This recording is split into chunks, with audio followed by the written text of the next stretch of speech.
I'd like to call our meeting to order. It is now 5 o'clock. I'd like to say good evening to everyone who is present with us today.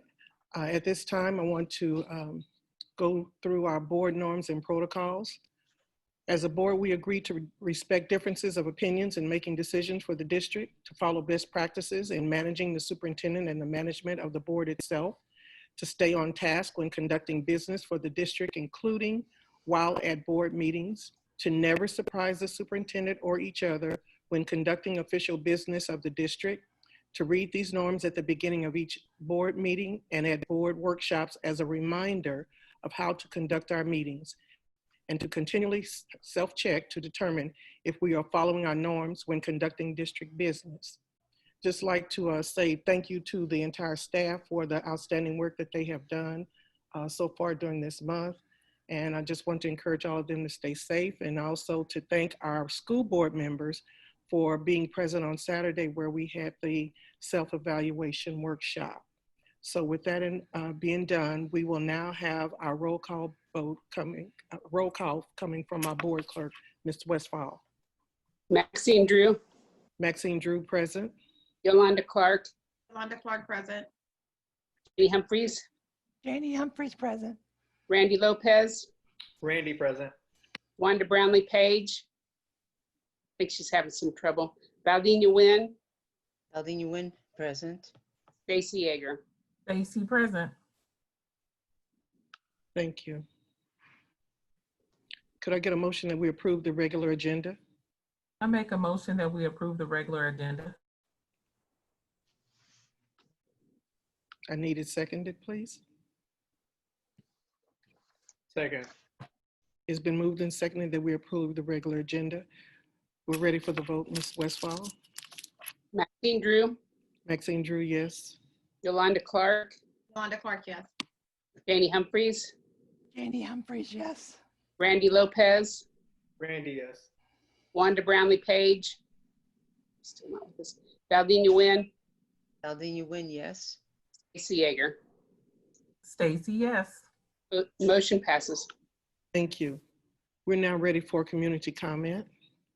Just want to make sure that, again, despite what we're dealing with within our, within the city and within our nation, that we want to, again, limit the amount of time for the community comments. And the first one we have is from Melissa Malcolm, the first.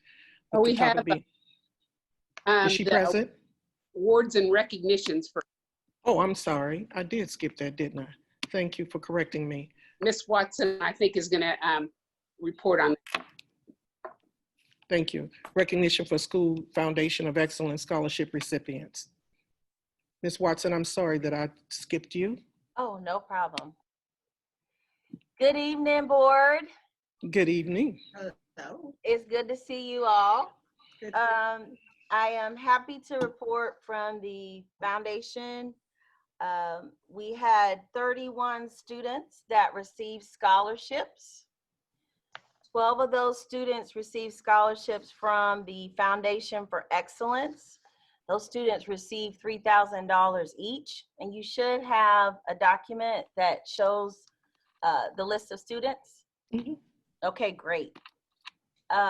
And then the rest of the scholarships came from the Carl Bruce, Troy Hodges Memorial, the George Breitenthal Memorial, the Harvey L. Baker, the Lane Family Memorial, Promises of Learning, Reasons to Believe, the Safe K, which is the Student Athletic Foundation, Technology, and the Virginia E. Schenkel. So a total of $62,711 went out in scholarships for this school year. Woo! Woo!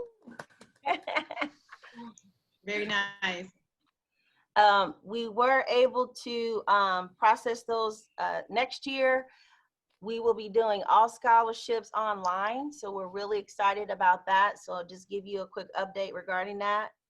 And I'll just take this opportunity to let you know that we supported the graduating seniors this year. Pizza Hut gave us 850 pizzas that were donated as a donation, but we had 1,300 graduating seniors. So the foundation didn't want to leave any student out. And so yours truly was outside with Pizza Hut for 5 days, 4 hours in the hot sun, passing out pizzas. Students received pizzas when they, after their graduation night. So the following day, they picked up their diplomas and they picked up their pictures or took pictures, and we gave them a hot pizza. It was so funny because many of the students thought that we were just gonna give them a slice of pizza. And when we handed them a full large pizza, they're excited. So it was just a nice little, you know, we know that they've been through a lot this year, and we were asked if we would step up to help do that. And so the foundation did. And so I wanted to report that to let you know that students were very appreciative. So were the parents. A lot of mamas said they didn't have to cook that night. And I'll let you know really quickly, we've gotten some applications for other grants that we've awarded, and we will make sure that we update you. So I'll be coming back to the board to give you an update on some of the grants that we will award to either principals or teachers or staff that, you know, are requesting for any specific initiatives. And that's about it. I will let you know also that the golf tournament was completely canceled. I think I let you all know the last time I came before you that it was canceled for June, but we also decided to go ahead and cancel it for September. Social distancing will just be literally almost impossible to try to do it with that many teams. We've typically had about 40 teams, and you can only have one person per cart. So that will be completely canceled, but we are moving forward with raising funds for the tournament as if it were still on. And we've been getting a good response from our former participants of the golf tournament. Great. So folks are still giving, and you know, now more than ever, we need those funds. So overall, our objective is, of course, to raise money for scholarships for next year. But so far, so good. So we're still plugging along.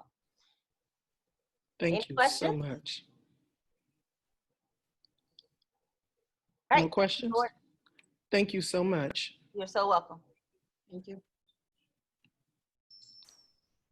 Okay, now we're ready for community comments from Melissa Malcolm, the first day of school for students. Okay, I'll read the first one from Melissa Malcolm. Good evening to our KCKPS Board of Education members.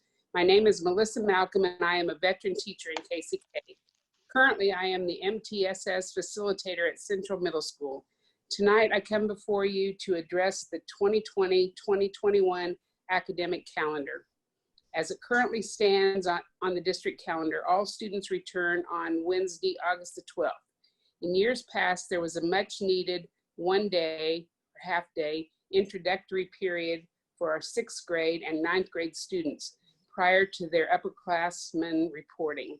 This time allowed for students to familiarize themselves with the new building, their new procedures, and the overall anxieties many felt from the first day at a new setting.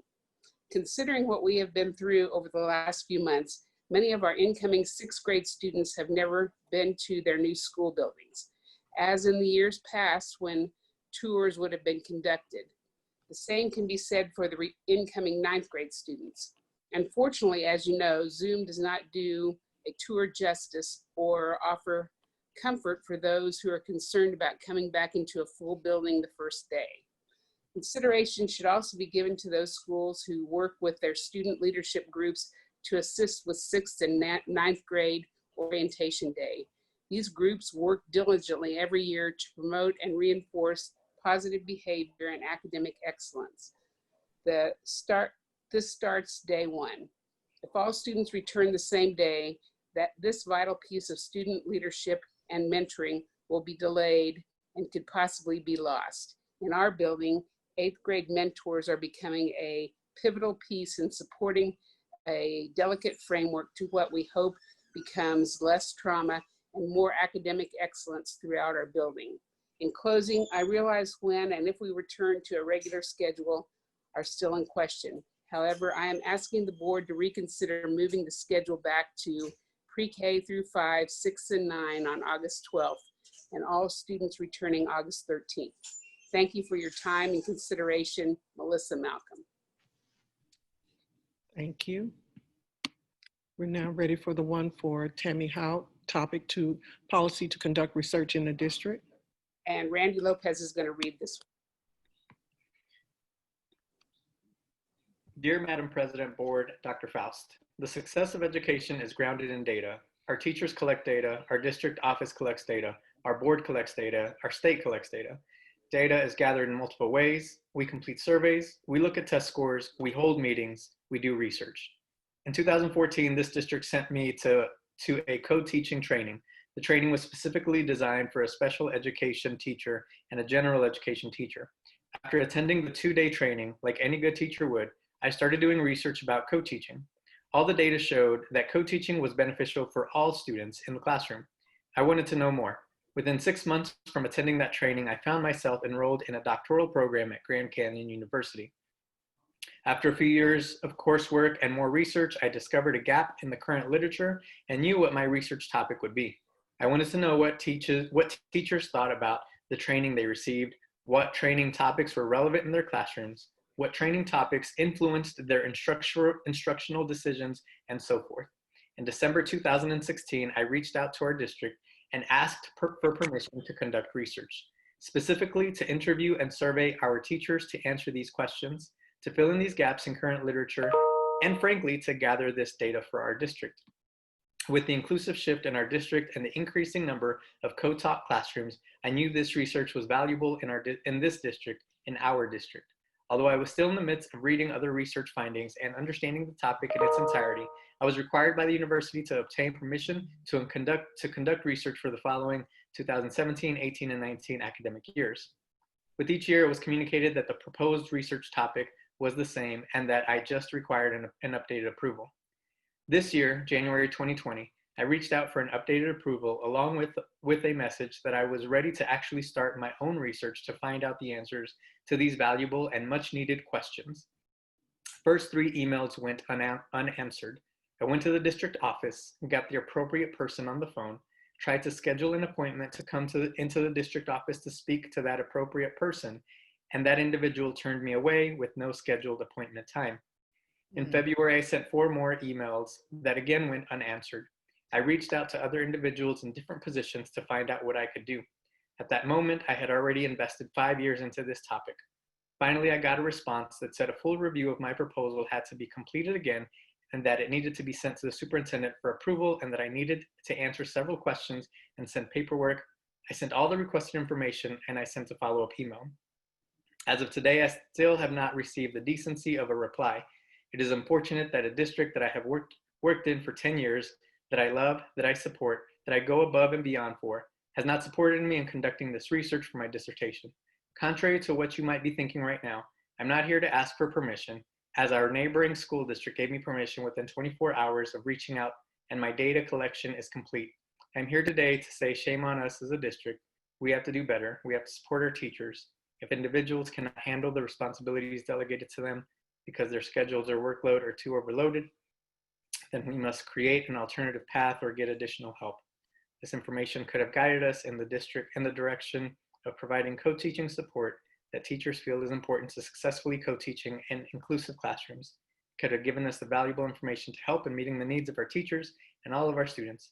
I'm sharing my experience because I do not want another individual to invest 5 years into research to help our district to achieve placement in the top 10 school districts and then be turned away in the final hour. Please consider revising the current policy for in-district employees like myself to obtain permission to conduct research in our district so that we can further our own education. Sincerely, Tammy Hoff. Thank you, Mr. Lopez, for reading that to us. And we know hopefully there will be a response given to both individuals who have given us the community comment. At this time, we will go ahead and move ahead with our board updates with Schools for Fair Funding.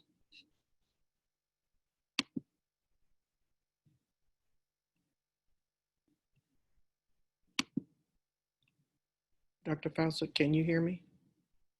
You're on mute. This was put on for the board for legal. Okay. So this is for the schools for fair funding, the dues, and it was asked that you just have your legal counsel to explain to you what was going on with this one. Okay. Your legal counsel who was struggling with the mute button just as Dr. Faust was, so my apologies for not clicking it right away. Okay, thank you. No problem. So Dr. Faust asked me to give just a quick update on what the Schools for Fair funding is, particularly for the benefit of the new board members who maybe haven't been involved in seeing the annual request for continued membership in the organization. Schools for Fair funding is a group consisting of about 50 Kansas school districts. The USD 500 joined back in 2010. This is the entity that is primarily responsible for the school funding litigation or lawsuits that involved the Kansas legislature, and we're attempting to try to make sure that the funding stayed at the levels that were appropriate for constitutional provision of education within the state of Kansas. As it currently sits, we have a Kansas Supreme Court decision that sort of has outlined where we're at in terms of the school funding. We have a formula that's approved. We have court continued oversight, at least for the next year or two. The problem is that we obviously, with the COVID virus and the downturn in the funding for the state, there are concerns that remain about whether that will be continue to be funded at the levels that are approved by the court, and whether there'll be continued litigation moving forward. So the way this has been done in the past, or at least up to this point, has been the Schools for Fair funding has a dues model that is based upon the FTE, the number of students in each district. The FTE, as you can see from the attached letter from Schools for Fair funding, places the dollar amount per FTE at $1.10, and the assessment that is being requested from USD 500 for this coming year is approximately, $23,877.48, based upon 2020 enrollment. So the main focus of those funds that are gathered or collected from the districts is to continue both to account for any advocacy at the legislative level, review of legislative policies, and keeping apprised of the budget, as well as any litigation concerns. The law firm Summers, Robb & Robb is the firm that's retained to represent all the districts in that School for Fair funding litigation. That's what the letterhead that you've received there is. So that's generally what the organization does, or the entity does. And ultimately, it's the board's decision as to whether you want to continue to incur that expense and continue to be involved in Schools for Fair funding, or whether it's something that you want to move on from at some point in time. Thank you. Any comments from board members? This is Valdina Nguyen. Mr. Goheen, are you requesting a decision tonight, or wait till the invoice comes in, or what? I'm not requesting anything right now. We did receive an invoice from Schools for Fair funding. What I was asked to do was just to let the board know what this is, so it doesn't come out of the blue and somebody's making a question about it. I could certainly try to answer any questions any board member has about what Schools for Fair funding is, what it does. But as I said, ultimately it's up to the board. I don't think there's a request tonight to approve or not approve the invoice. It was just, the invoice has come in, and so the question is, from an informational standpoint, this is what it is, this is the explanation, and then the board needs to decide whether they want to continue in this or do something different. Okay, and I guess that's what the question was based on that comment you just made. So my only comment would be to the rest of the board that is a very valuable organization, because in numbers, while the larger school districts are the loudest voices in these court cases, it does speak volumes when it comes to having to go to court on the school finance. However, it will remain to be seen what will happen this budget cycle. I don't think there's any question that the school district has received value from being a participant in Schools for Fair Funding. Frankly, if you hadn't had this and hadn't had the court litigation, I'm not sure what your funding levels would be right now with the legislature during the past several years, not the most recent years, but prior to the last court decision and the change in the governor's office. But it's certainly something from an oversight standpoint and an advocacy standpoint that the combination of 50 different school districts being members carries a lot more weight than it just being one school district trying to pursue some sort of funding litigation with the state. So, for whatever that's worth. Madam President, this Yes. is Janie Humphreys. I would like to make a motion that we continue membership in Schools for Fair Funding for one more year and pay the invoice, as they provided invaluable service to us as oversight on the litigation. Thank you. I need it seconded, please. Second. It's been moved and seconded that we accept and pay the invoice for Schools for Fair Funding report. Are there any questions? Thank you. Susan, would you do roll call vote, please? You're on mute. Maxine Drew, Maxine Drew, yes. Yolanda Clark, Wanda Clark, yes. Janie Humphreys, Janie Humphreys, yes. Randy Lopez, Randy Lopez, yes. Wanda Brownlee Page, Valdina Nguyen, Eldon, you win, yes. Stacy Wanda, Yeager. you're on mute. Yes. Is she there? She's there. I'm You're on sorry. mute. Riley Page, yes, I'm sorry. Motion passes. Thank you. Thank you all for agreeing to do that. We're now ready for the reports of the superintendent. I said the Kansas City Board of Education accept as an informational item the end of year Diploma Plus College and Career Readiness Report as submitted by Dr. LaShonda Bilbo Irving, Diploma Plus Director, and is recommended by myself, Superintendent of Schools. Good afternoon, everyone, board, Good evening. Madam President, Superintendent Faust. I'm going to share my screen with you.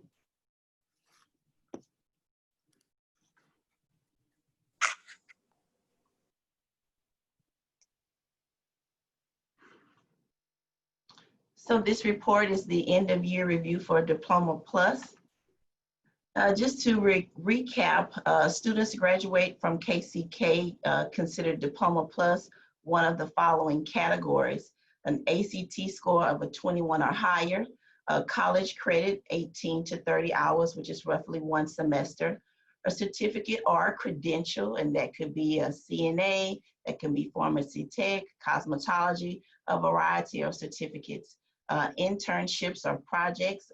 Currently, students participate in Cerner, where they do a year-long internship there, and the last category being the military. What you see here is the Diploma Plus data from last year that shows all students, that shows 46% of all students that graduated last year were considered Diploma Plus and received one of these endorsements. So I'll take you to this year's Diploma Plus data, and I will go by high school. And just an overview to look and see, when you look at Harmon High School, 37% of students are receive Diploma Plus endorsement. At Schlegel High School, 43%. Sumner High School, 88%. Washington, 35%. And Wyandotte High School at 50%. It gives our total for the district for Diploma Plus endorsements for this senior graduating class of 48%. This is a 2% increase from last year. I want to talk about some of the activities for this year in Diploma Plus.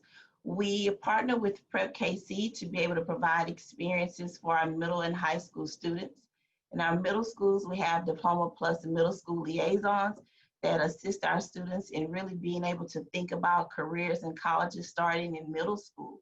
And if you look, you'll see the number of our participants or experiences for our students in middle and high school. 9,763 students went on an experience, and that could be to a university, that could be to law offices. We had students who went to UMKC, to KU Med in middle school. So all of those opportunities, we call them experiences, where students participate in learning about various colleges and careers. We do the same thing at the high school, where students pretty much go to the next level with their activities, college experiences, a lot of participating in Market Day, youth entrepreneurship, Biz Fest. So our high school students have a wide variety of experiences as well. The asterisk is here because of course, the school year got cut short. A lot of our high school experiences were on the March, April, and May end of our school calendar. And so we did not get a chance to finish those experiences for our seniors, for our high school students this year. One of the initiatives in Diploma Plus is our scholarship initiative. We actually reach out to colleges and universities and ask them to partner with us to be able to offer scholarships to our students. This current school year, 23 different colleges and universities decided to partner with us, and that results in $120 million worth of scholarships with the scholarship initiative for this school year. If you look at the current trend for the last several years, that number is increasing, and so is the number of university partners. I will say that we appreciate the universities for partnering with us. What we do in the summer, so this summer, in preparation for next school year, we send transcripts of all of our current juniors that will be seniors next year. The university looks at ACT scores, they look at classes taken, and they make an offer, a scholarship offer to a student to their university based on those numerical facts and figures alone. And so we are excited because we have students who are very talented, and the work that they do really speaks in the documentation that we have. We hosted a college fair this year, and that college fair, we had 54 colleges participate. 1,200 of our students, seniors, participated in the college fair during the daytime. In the evening, we opened up the scholarship, the college fair to our students, families, and community members. Students at the college fair, some received college acceptance letters right on the spot after talking and meeting with college representatives. Another initiative of Diploma Plus is financing college nights. So at all of our local high schools, we host an event where we invite parents and families to come out for us to be able to walk them through the FAFSA that allows you to be able to receive money for college. We had a great turnout at a lot of our high schools, and we were so appreciative for the partners, TRIO, Gear Up, and a lot of other community partners who worked with us that night and sent professionals to help us help our parents fill out the FAFSA application. As a result, 54% of our high school seniors completed the FAFSA application. The average this year in the state of Kansas is 45%. Mm-hmm. We created new this year, winning writing workshops.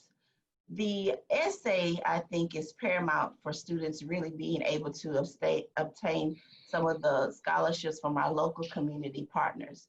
So what we did is we asked professionals and members of scholarship organizations to come out and help us read our students' essays before they were due to be sent in to several committees. And so we hosted several workshops for juniors and seniors. So juniors worked on their applications. They submitted some applications now, but they also have those letters ready for them to start next year. So as a result, 743 completed scholarship applications and essays, totaling in almost $3 million worth of scholarships from our students. And so you look here at some of the organizations where we get our scholarship dollars from. And if you look and see our 11th graders, they're already here on the board. And this is actually scholarship dollars that will be attributed to next school year.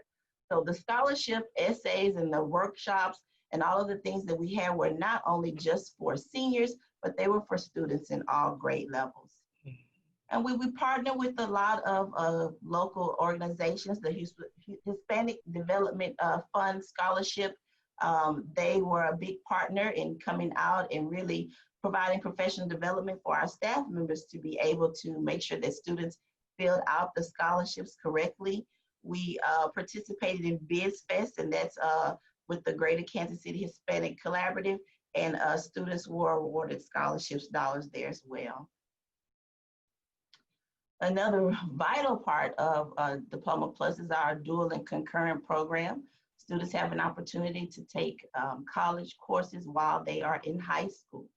And so this year we had a total of 1,844 students participate in college courses. If you look to the right, you see the tuition and fees that we've spent over the last couple of years and this year currently. Some program considerations for next school year. We want students to attain more than the 18 to 30 hours of college credit. If we want them to truly be able to obtain that associate's degree at the end of high school, we might consider testing sophomores with the AccuPlacer testing, which is the exam for admittance into the college classes at KCKPS, testing them in the fall so they can begin the classes their sophomore year instead of waiting until they're a junior. Offer more professional development to our current high school teachers so that we can increase our adjunct professor pool. We added 2 additional instructors this year, so that's our own KCK teaching staff. They make qualifications to become adjunct instructors with KCKCC.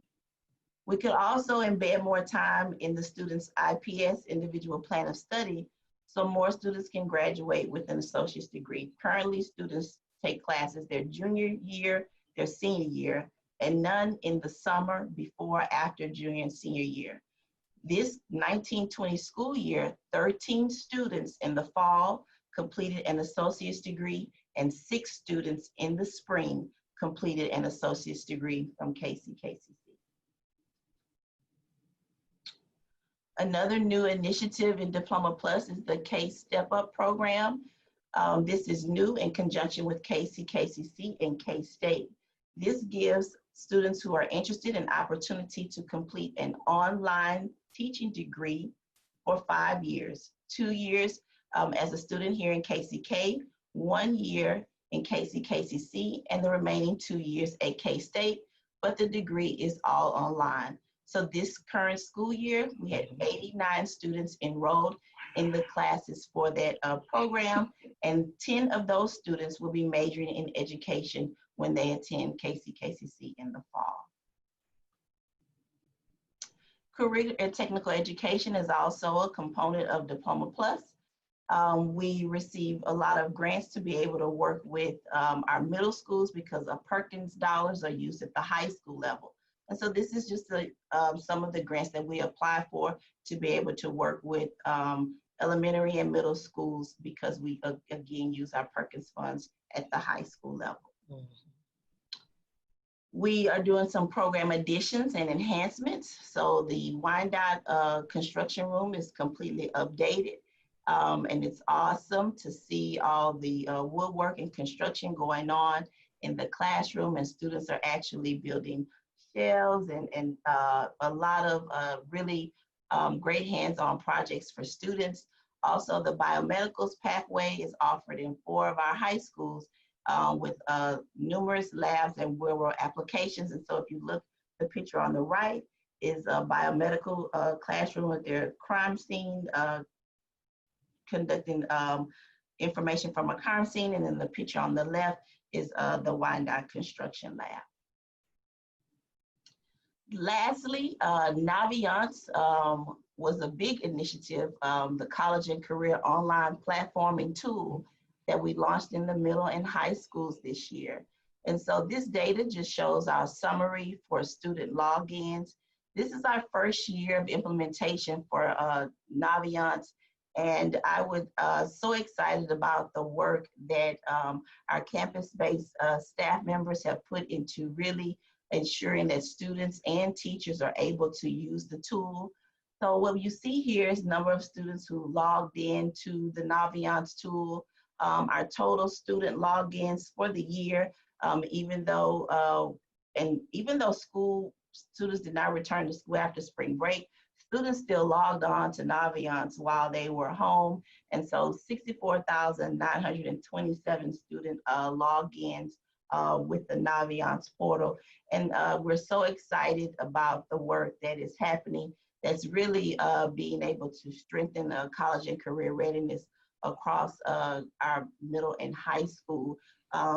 Our Diploma Plus staff at the campus level and our students are to be commended for all of the work and the new learning that has occurred this year. Are there any questions? I have a question about Naviance. So a lot of it was self-explanatory, but that one I have questions on what it is. Do the kids have to sign up, or how does that work? So Naviance, again, is the online college and career readiness platform tool. So students sign in through Clever, which is our school, our district-based portal. So they sign in with their single sign-on, and it takes you to student advocacy lessons for college and career. You can do virtual college tours. You can do interest and inventory surveys to talk about what careers or professions you like. So there's an actual curriculum that our family advocacy teachers go through to really explain and help kids to learn more about themselves and what they see for themselves in the future based on the knowledge that's presented through the learning tool. Okay, that overview helped me. I understand college and but that overview helped me for that, especially when you started talking middle school as well. So just trying to understand where we were prepping them. Thank you. Yes, ma'am. This is Dr. Nguyen. Could I have, first, thank you for this information. I'd like to have some additional data, please. Yes, as ma'am. far as, could you go to your slide, I guess, that said you had 13 graduates? Slide 13? Is slide 12. Well, yes, ma'am. Oh, yeah, well, whichever one it is. And this is a good enough, once again, and I've made this comment before, I have a challenge if the slides are numbered, then I could make it reference, but nevertheless. Moving forward for these considerations, I would like to see some data that would reflect the students who enrolled in the college courses and the students who passed. And along with that, what support services do we have for these students who may or may not be prepared for college, but still in certain classes in college, there's no makeup work. And so a student who perhaps is in the habit of, well, I can recover after Thanksgiving. Well, in some of the college classes, there's no makeup work. So what do we do? Okay. But and so before I would as a college professor suggest us to consider some of these things, perhaps there could be some more support services for our students in place, and they may be there. I'm sorry, I'm just not aware. No, that's okay. And I'd love to give you some information. So in terms of students enrolled in college classes this year, 1,844. In terms of students, is that sitting there? Do you have that? 1,844. Is it on one of these? Is it on one of these slides? It's the red bar, and I didn't total the figures for you, but they're on the. If you totaling the numbers on the slide, the red bar graph, it's 1,844. Okay. And then, so that's the number that enrolled, and the number that passed the classes, 1,757. And so we Okay. do have supports in place through the position we have here, the college and career facilitator. So that position is at the high school level. Those particular individuals work with students to ensure that they are doing their work and turning them in on time. They also audit the class and sit in the class.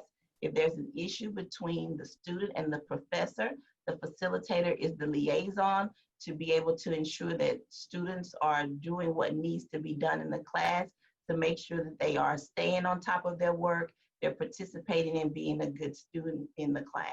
And so we have that person, one person like that at every high school campus that checks on grading, that checks on assignments.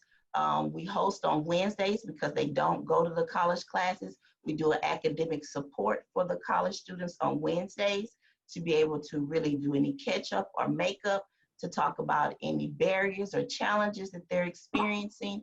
And so we have a liaison at the community college that we can work with that can address some of those concerns. But we do a lot to make sure that we can support the student, because ultimately, if they're not passing the class, that's not good, and then it's money wasted, and it shows that they're not ready to move on to the next level. Thank you. And you said these numbers include on-ground and online classes? Yes, ma'am. Okay, thank you. Yes, ma'am. Anyone else? Yes, I have a question. This is Dr. Yeager. Would you please go to the K step up slide? I would like to commend you because I see so many increases over the years of the things and the vision that we've been, talking about, working on doing it. I'm so excited to see that Sumner is now able to take those college classes. For so long, we've had parents advocate and wonder why their student, if they go to Sumner, cannot take college classes. I'm so excited to see them now involved in all of our schools, no matter where this child goes, that they can take college courses. The K Step Up is something I'm really excited about. Of course, I'm a K-State alumni. Woo, woo. And so I did have a question. Is this part of our grow your own pipeline? So Yes, our ma'am. goal is with these 89 students enrolled, 10 of them are majoring in attending Kansas City, Kansas Community College. Do we have a goal number that we want to set, or do we know if we're going to do the internships? Because of course, they have to have hands-on experience. Will that partnership continue with working in the district while they go to school? Or could you explain that a little bit more? Sure. The students do participate in an internship because that internship is in-house, in district, in our own schools. So that's one of the great things that happen. And then those 89 students that enroll, so that's juniors and seniors, they have started with those courses. And so the 10 that are going to KCKCC, they let us know, and they're committed to continuing on to the track in education. We do have, there were 2 or 3 other students that decided that they were going straight to K-State, and then of course the courses that they've taken, they are going to be able to take with them on to K-State. I highlighted the 10 because they made the commitment to follow the track and go to KCKCC. And so we're going to be, we have someone that will be working with them while they're at KCKCC. Okay, great. And one last question, the IB, I noticed the IB numbers. Did I happen to overlook that, those students who qualify for IB? I did not include the IB numbers in this report. Okay, I think it would be great for us to know, because I attended some of the graduations in which, Sumner's graduation in which they said there was an increased number of IB fees awarded. So I would love it if you could help share that number with the board to see how that number is continuing to increase. And this year, because of the not being, so AP tests were taken online, so that since there were deviations, and then you don't get the IB scores until the summer, I definitely can look into reporting those out when we return. Okay, great. Thank you so much again. Yes, ma'am. Thank you. Anyone else? Yeah, this is Wanda Brownlee Page. And again, thank you for the data that you provided, but I want to make sure I heard you correctly, and you can correct me if I'm wrong. I thought I heard you say that there were 13 that graduated with a high school diploma and an associate's degree. Did I misskew that, or? No, ma'am. I said 3 students in the fall and 6 students in the spring. Okay, so 3 in the fall got an associate's and a high school diploma. They will get the high school diploma in May. So they got Okay, yes, okay, ma'am. okay. And then you said in the spring there was 6? Yes, ma'am.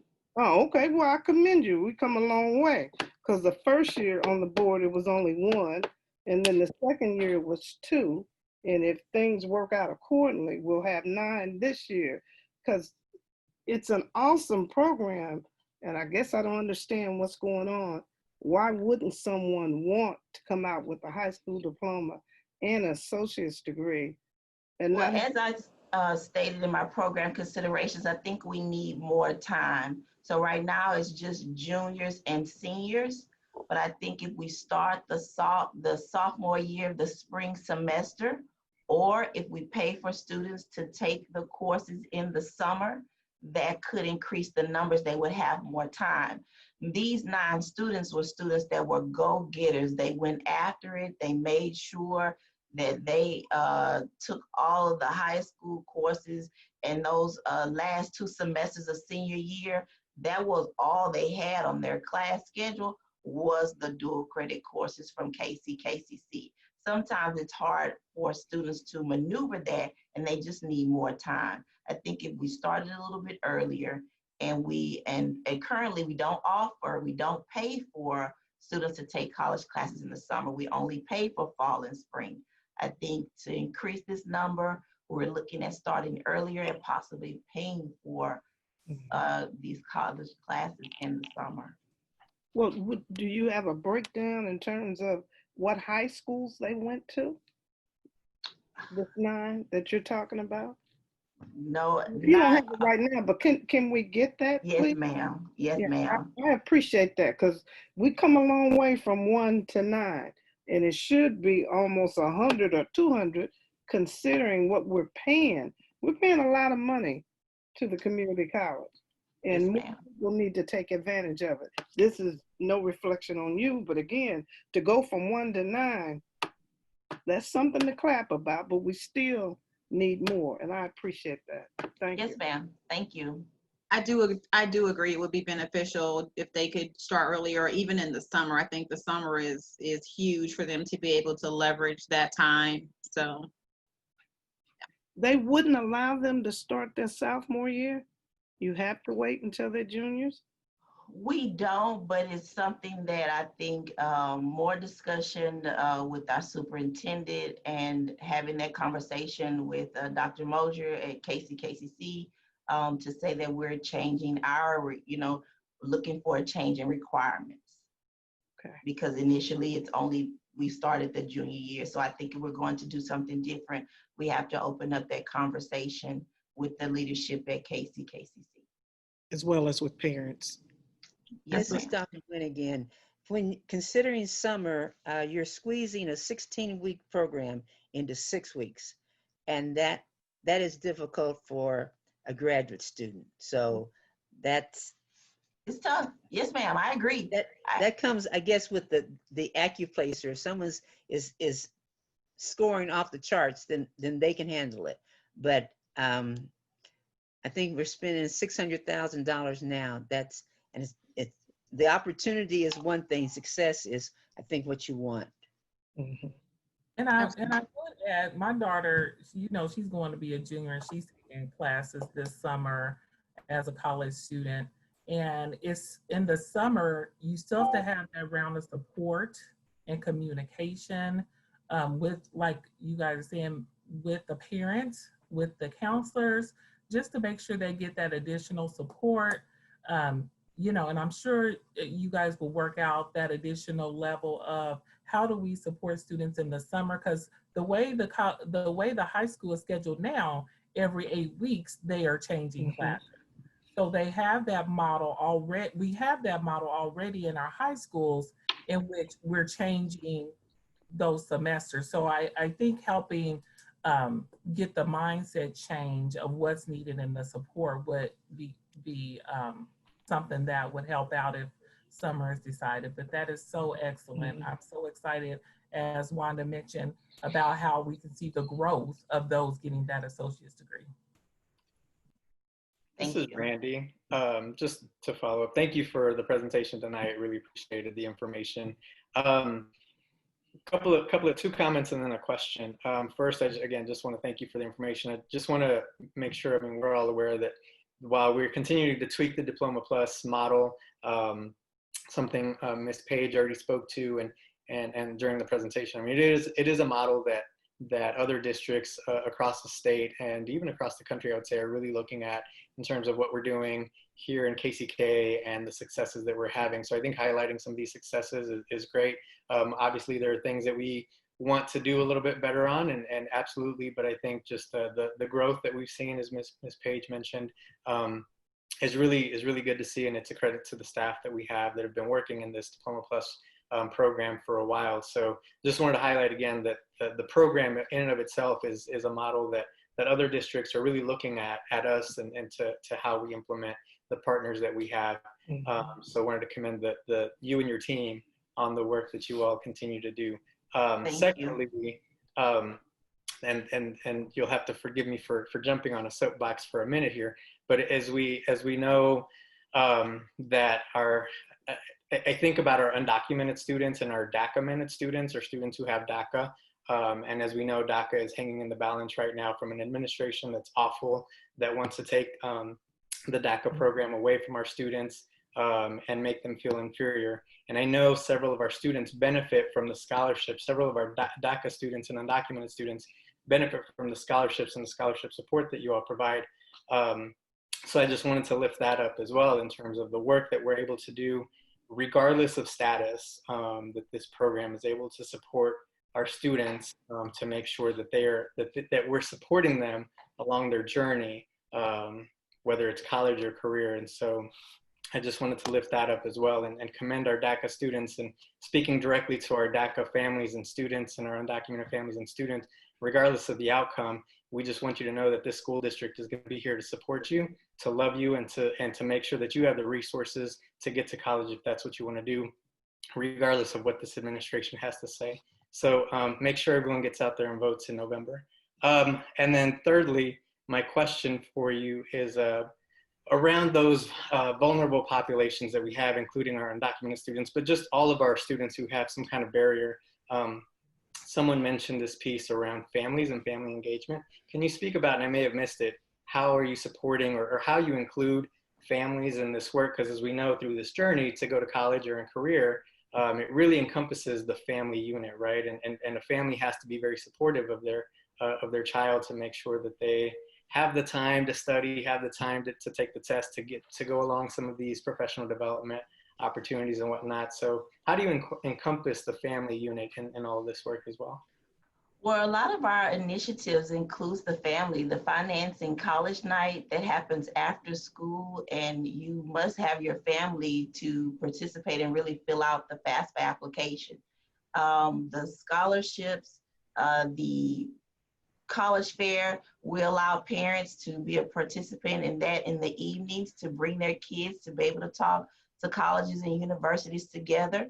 And also at each high school campus, there's a lead college and career coordinator that reaches out to families to talk about the college going process, where the student has applied, and what help or resources they can benefit from just being able to come to the office.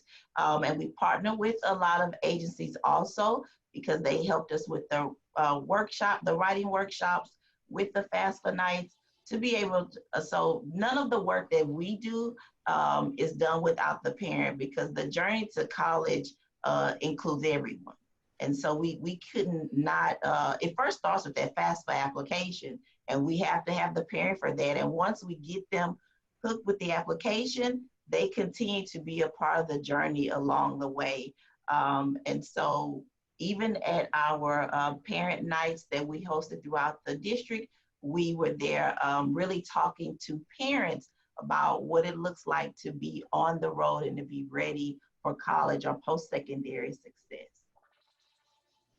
Great, thank you. And I would just, to add along that, you know, I wouldn't want any of our families who are undocumented to be, to feel like they couldn't, because a lot of the students who are undocumented can't fill out the FAFSA. So making sure that our families understand that, but there are opportunities, even if they can't fill that out, they are still eligible for many scholarships that exist out there. And what I say a big push is to take advantage of the dual credit courses that we offer, take advantage of the certifications that we have in conjunction with the Tech Center, so that you leave high school with something. Thanks so much for all your work, for you and your team. We appreciate it. Thank you. Thank you so much. That was an excellent report that you have presented, and looking forward to seeing even greater things at the next ones that we hear from you and your staff. Thank you again. Thank you.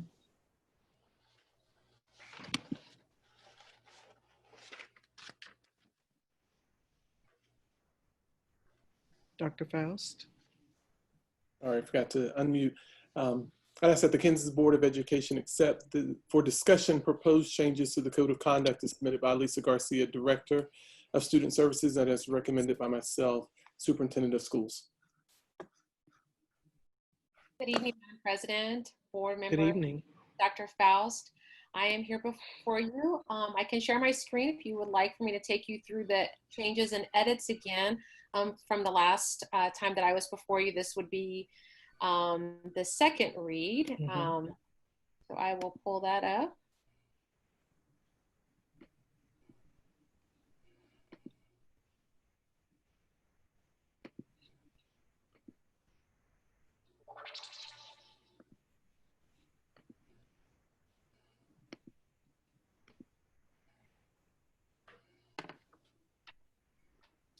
Just reminding the board that the Code of Conduct is our policy, and it's aligned with the board priorities around safe and respectful learning environments.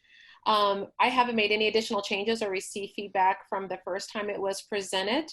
So just going through the changes with the Code of Conduct along with the board names, was able to include the letter from the board president, and have not updated the table of contents until we are able to make all of the changes and edits. No recommendations or proposals for the character traits that is aligned with our social emotional learning. Again, no recommendation for page 12. The proposed recommendation for class 1, as recommended to the board, is just to move and change the language so that we are making sure that we're doing and putting all the measures in place to before we get to a suspension, so that we're really working with the students, that we're working in that multi-tier system of support before we reach a level of a suspension or consequence. The same is true for class 2 when we think about the offenses and the responses, that we want to make sure that we're reaching out to parents and, again, really working on the skills and strategies that students need to be successful in a classroom. Class 3 is the only classification where there are 2 proposed recommendations that was originally in class 4. And that is setting off falsely or misuse of disaster alarm or equipment, which is like setting off the fire alarm, and use of fireworks or explosives. Moving into class 3 doesn't mean that it would not result in an extended suspension up to 86 days. It just means that in class 4, it's an automatic expulsion, and in class 3, you have an opportunity to do some other things before you reach a suspension.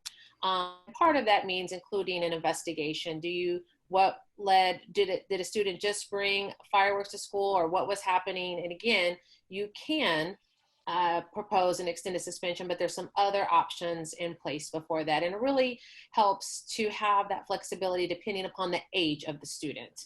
If it's an elementary age student, middle, or high school.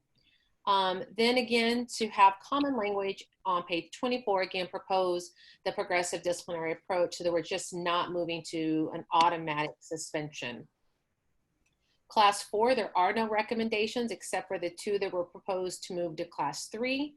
And then in the responses for class 4 on page 25, we just wanted to make sure that we included language while it is an automatic suspension, that there's still, we still require a thorough investigation. We still want to make sure we're adhering to due process and making sure that an expulsion is appropriate. And then if it is, that we are making sure we have a re-entry plan and doing everything to support a student in any class 3 or class 4 suspension upon their return from a suspension. I did update the non-discrimination on page 40. That's been updated with the current language and also included in the code of conduct. And I'll open it up to any feedback or suggested edits. If you would like for it to come back for a third or fourth read, I will open it up to the board. Are there any questions or comments? Lisa, you did a really good job this year. Thank you. I know before I've always been one to say, Lisa, that's spelled wrong, or there's an extra spot, but you did really good this year. Thank you very much. I have a couple of questions for board members to think about. So you're off the hook this time, Lisa. Okay. Have all of our board members had a chance to read this? I know it's been a very busy spring with everything that's been going on for staff and parents and volunteers. Several years ago, our board set the mission for our district, and for several years it's been inspiring excellence, every grown-up, every child, every day. And this is what's printed in our board handbook. Now in the code of conduct draft, on the table of conducts, it still states that our purpose is inspiring excellence, every grown-up, every child, every day. And to many people that I have interacted with over the years, they consider this to be a very positive saying, inspiring people to continue to grow, to never stop learning. Now on page 7, it's crossed out and it says excellence is required. And looking back over the last couple of months, I've now noticed this is appearing on several emailed communications. To my recollection, like I said, this has been a very busy spring for all of us. The board has not had any discussion on changing our mission purpose or voted on this new saying. And on page 8 of the draft, it takes out reference to Diploma Plus.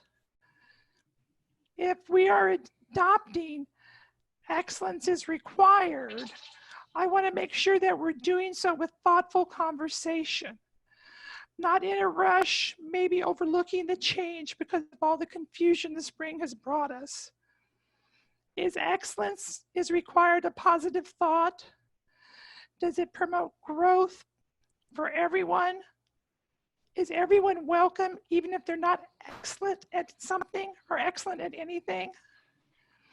The board's a collective body and we can only act on something when we're together and after we have conversation as a board, not side conversations.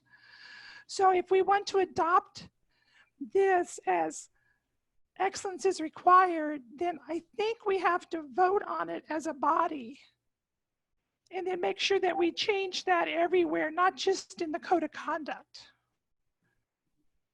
And that's why I wanted to pull it from the May board meeting so that we would have time to discuss this as a board and decide if that's what we want to do, then we need to vote on it and then go with what the majority of the board wants to do. Janie, do we know where excellence is required stemmed from? Like, I'm trying to figure out how it got added to verbiage. To tell you the truth, this spring, as I went back in some of the communications we've gotten, I've seen it pop up, but I don't know where it came from. As you know, there were so many things coming at everyone this spring that, you know, sometimes you don't notice little things like that when people add them in their emails, but I did find it in a couple of the emails that we've gotten and a few of the little newsletters that we've gotten in our email. It's in there, but I don't know. Okay. So I can tell you, I put it at the end of mine. I've never endorsed it to say that it goes everywhere else.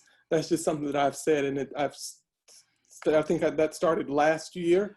Okay. When I got here, I started saying excellence is required. And so at the end of my signature, it says excellence is required. But I've never told anyone to adopt it anywhere else, if that's what we're going for. Okay. And one of the things that I would suggest is that rather than us having a discussion about this now, is to wait and do it at another meeting, because right now we're only looking at information relating to what is being required of the students as they are attending school, as far as each of these classes. So I would suggest that we wait and add it to our agenda for us to be able to discuss if we're going to change the theme, which is inspiring excellence to excellence and required. This, for me, this is not the proper time for us to discuss this. Well, I think that that's not something that I've endorsed. Literally, I think if that's what the board is wanting, we just put back what the board. I don't think Lisa took it out maliciously and was changing anything. It was just in my signature, I'll say excellence is required, and we talk about excellence being required amongst everyone. I'm sure that's where she got that from. But I don't think there was any intention of her changing anything from what the board has stated. But it's if that's what the board wants, I mean, of course, that's what the board does. It was just in the code of conduct book. So if we approve it, then we're approving that change. So we need to decide whether we want to leave it in there or go back to the other one. Is the reason I brought it up is that it's in here. So. Hi, this is Stacy. I think we need more time to think about it, because when it was pulled off on the 28th, they made a comment, hey, could someone send out reasons or additional information before the meeting so we can have things to consider? And this is the first time I've heard of us considering this. So it was a surprise to me. I don't know if others knew about it, but it's a surprise to me today. So I would ask that, we could, approve this read and come back for a final read to have further discussion. Exactly. I just for clarity, I thought she said this is the second read, right? Mm-hmm. Yes. Right. I thought I heard her say a third or a fourth if we need it. Right. So for the third read, can we come look at it, and ask whatever questions? It was just said, it was a saying, but somehow got in. That was, I don't think anybody was trying to do anything deviant, and just come back on the third read and talk about it. Yeah. Okay. Yeah. That I just wanted to bring it to everyone's attention at the same time after I saw it. And this has been a very turbulent spring. And a lot of us have not had time to read everything that comes in front of us. And sometimes you're speed reading through things and your eyes will automatically skip over some things. So that was why our meetings have been going so long, which is why I didn't want to talk about it at the last meeting. So I'll go ahead and make a motion that we approve the second read for the student code of conduct, and for more discussion before we, when we bring it back again in future meeting. Hey, I'm sorry, Stacy, a motion's on the floor. I do have one more comment. Just okay. My only other comment is, and I hesitated with saying this, not saying this, and just added to our notes, is we have a letter from the president, and I don't know what the future holds. So we know that in July, we all talked about in January, doing the I want to call it an election, the vote. So I don't know what the future holds. Should we wait before adding that letter since we're going into the new school year? That's all, since we're updating names and stuff. That's just my comment. But that's it. Thank you. So it's been, we've have a motion. Can I get someone to second it, please? That we accept, thank you. It's been moved and seconded that we accept the second read for the discussion of the proposed changes to the code of conduct. Are there any questions? Susan, would you please? Sorry. Mr. Lopez. Sorry, Madam Chair. Just a clarifying question. So to Janie's point about the language, right? What we're approving is the language as it's been changed with removing inspiring excellence and then putting in there excellence is required? No.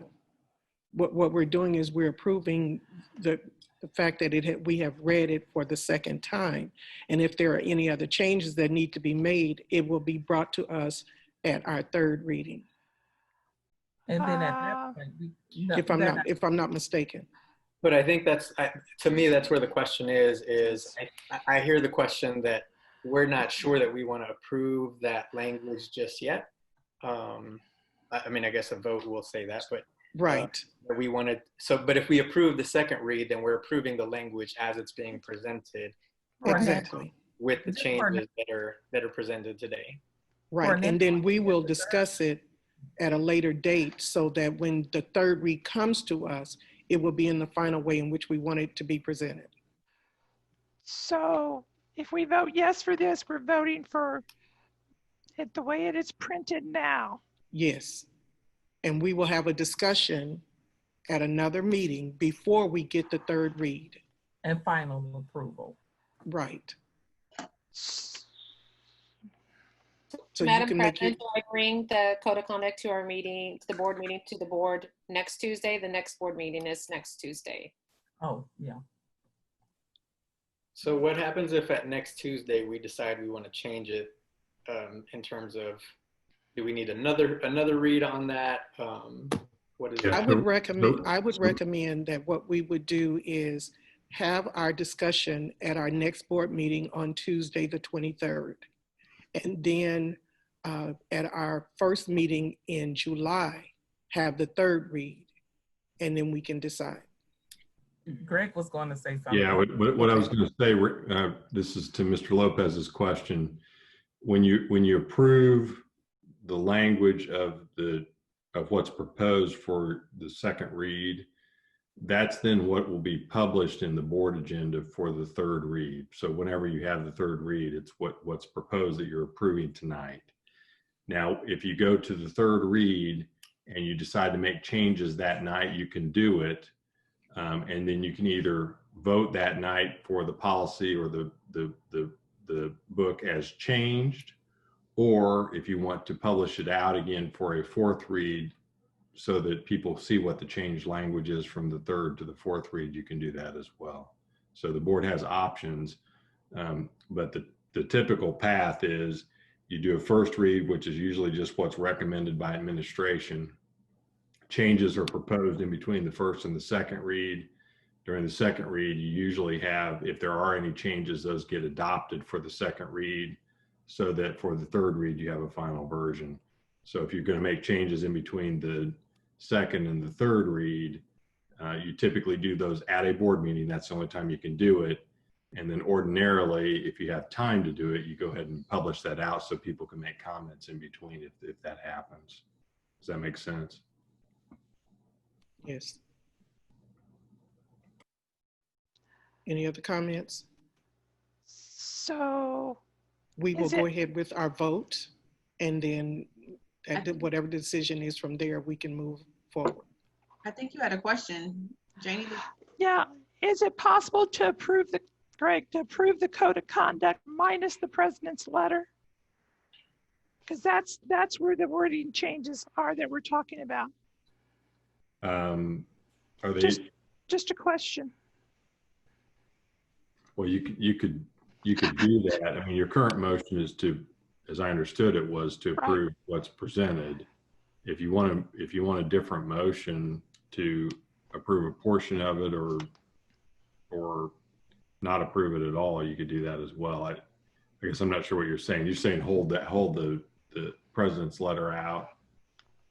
And that's where the changes are that we're questioning. I'm not sure Just what you table this action. You could table it. That's what I was thinking too. Okay. Can I make a comment? And yes. If you wait until the July meeting, which is I think the 21st, that doesn't give them much time to get it all copied and ready for students to start school. Thank you. Okay. So, and then also Want remember, to get it right. You don't want to make a mistake. Okay, so let's just table it and then address it at our next board meeting, which is next week on the 23rd. Okay, so then I move to table it. We have a motion on the floor. But we have to vote for the first one. They can withdraw the motion. Well, and I think a motion to table takes precedent over a pending motion. If I'm correct, I believe that's right. Okay. My concern with tabling it goes back to what Susan says. If we table this second read and do not pass it, then we still have to have 2 other reads. So that will be the 23rd and then the July 17th, which Susan raised concern. Will they have time enough before school starts for us to be able to make copies and get it out effectively for staff? They also have to be translated. And so we will be delaying other deadlines because this has to go through 3 reads. That's my concern with tabling that. Rather than go ahead and approve the second read and then make all the modifications on the 3rd read and then we're done with it and not done with it, but then that way they can move forward after we meet next Tuesday. So I want to make sure I'm correct in what you're saying. You want us to go ahead and approve the second read and then bring it and put it back on the agenda. Motion on the floor, Madam President. I know, but I'm trying to summarize what she has said to make sure that there is clarification, Dr. Nguyen. And so therefore on the 23rd, we will vote on the 3rd read and make any changes if necessary. And it will be final so they can move forward with. To meet the dates for publication. With tabling it. Okay, so Susan, would you do a vote, please, for the motion that has been made? It has to be seconded. Was it tabled? Understand, is the motion to table or the motion to accept as a second read? Well, I think the motion to table takes precedent. Yeah. If it's seconded, I can't remember if it was, I assume it was. I second the table. I didn't know if I heard it either. Okay, it's been moved and seconded that we table the decision for our code of conduct. Are there any questions? Susan, would you do a roll call vote? Yes. Maxine Drew? Maxine Drew, no. Yolanda Clark? Yolanda Clark, yes. Janie Humphreys? Janie Humphreys, yes. Randy Lopez? Randy, yes. Wanda Brownlee Page? Wanda Brownlee Page, yes. Valdine Nguyen? Valdine Nguyen, yes. Stacy Yeager? Stacy, no. Motion passes to table the second read. Thank you. Okay, we're now ready for to accept the boundary change proposal. I ask that the Kansas City Board of Education accept as a first read a proposal for a recommended boundary revision for Chelsea Elementary School as submitted by Dennis Covington, Chief Financial Officer, Lenore Miller, Executive Director of Operations, and is recommended by myself, Superintendent of Schools.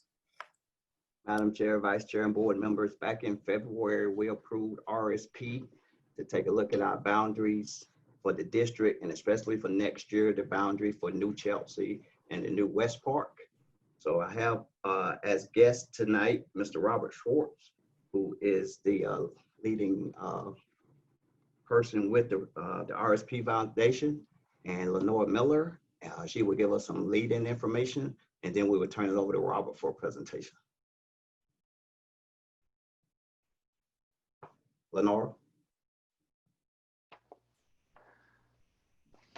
Hello, board, Madam Chair, Dr. Faust. I'd like to introduce Rob Schwartz and also Stacia Schwartz, who will be speaking first on their studies and who they are and what they're going to bring for us tonight, and then I'll come back around and follow with a closing.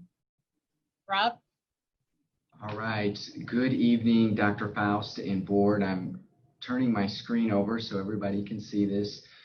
We appreciate this time this evening to be able to present this information, and we're going to try to take some complex things and try to make them simplified so that everyone can understand this in this Zoom environment. So I'm going into a slide presentation mode. The things that we're going to talk about, as my computer is spinning,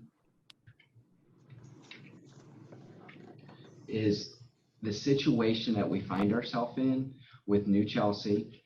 And so right now we're looking at, as I keep fast forwarding now, we have about 250 more students than what we need in New Chelsea.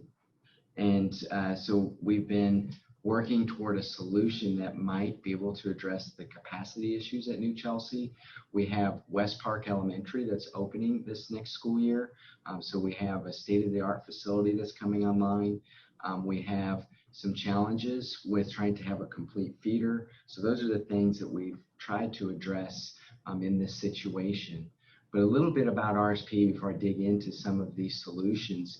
As Dennis indicated, you hired us back in February to work through what's happening with your enrollments, what maybe needs to be done with boundaries as we have new building coming online, as we look at a complete feeder. We only work with school districts through the Midwest, and this slide is just really a thin slice of the things that we're doing through the Midwest, focusing on enrollments, boundaries, and again, it's really an honor to be able to talk to you this evening about this. So if you can see my cursor, this is the current elementary maps where we've zoomed into New Chelsea. The orange areas represent New Chelsea, and the blue line represents the existing middle school boundary. And so we have to the west side, what's going to Gloria Willis, and then what's east of Victory Drive, this would be at Carl Brune, or formerly known as Northwest. So again, this is the current boundary. We go to the next slide. Here's what we're proposing to take to the community.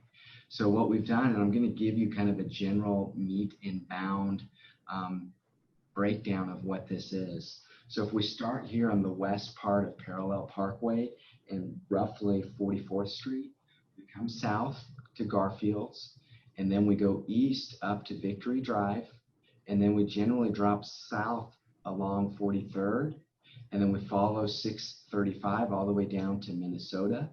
We then come east on Minnesota all the way over to 38th. We come north on 38th back up to Victory Drive or Woods Avenue. We continue east to approximately 33rd. We then come north on 33rd to Parallel Parkway, and then back to the point of beginning. This area that has been at New Chelsea would be moved to West Park, so the new building that comes online next year. We roughly, when we look at the numbers right now, with the current situation, we have about 800 students that are residing in the existing New Chelsea area. With this proposed boundary, we get down to right about 650 students. The capacity of New Chelsea is 644. So we're right at the point of what the capacity is of the building. We bring the number of kids down. And as we looked at this scenario, we knew that currently we're already moving this area starting at Parallel Parkway and Victory Drive. And if we follow Victory Drive all the way over to 38th and then down 38th to Minnesota, and then Minnesota west back to 635, that area we moved over to Gloria Willis. So that area is already there. If we didn't make a change at the middle school or high school, we would have an incomplete feeder. So this next map shows what would the current middle school boundaries are. So as I explained it with this Victory Drive and down 38th, so you can see everything to the west of that is at Gloria Willis. Everything to the right is at Carl Bruce or Northwest. And what's being proposed is to move, in addition to what has already been moved there this year, is the area by this meets and bound description where we start at Parallel Parkway. We drop down Victory Drive all the way to Wood, continue to come east to 33rd, come north on 33rd to Parallel Parkway, and then back to the point of beginning. This creates a complete feeder. It also helps alleviate some students that would be at Carl Bruce, to move them to Gloria Willis. We get a little more space at Carl Bruce. Same thing then also happens at the high school. So we have the exact same boundary, whether we're talking about Wyandotte High or Slagle. So we'd be moving some kids from Wyandotte High School over into Slagle.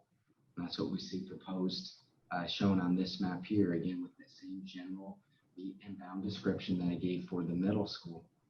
So that's kind of the description of the changes that are being proposed to first address New Chelsea having too many students, the brand new West Park coming online, and then to have a complete feeder, which is we've heard is a good value for the district, and to also start to move some more students out of Carl Bruce into Gloria Willis.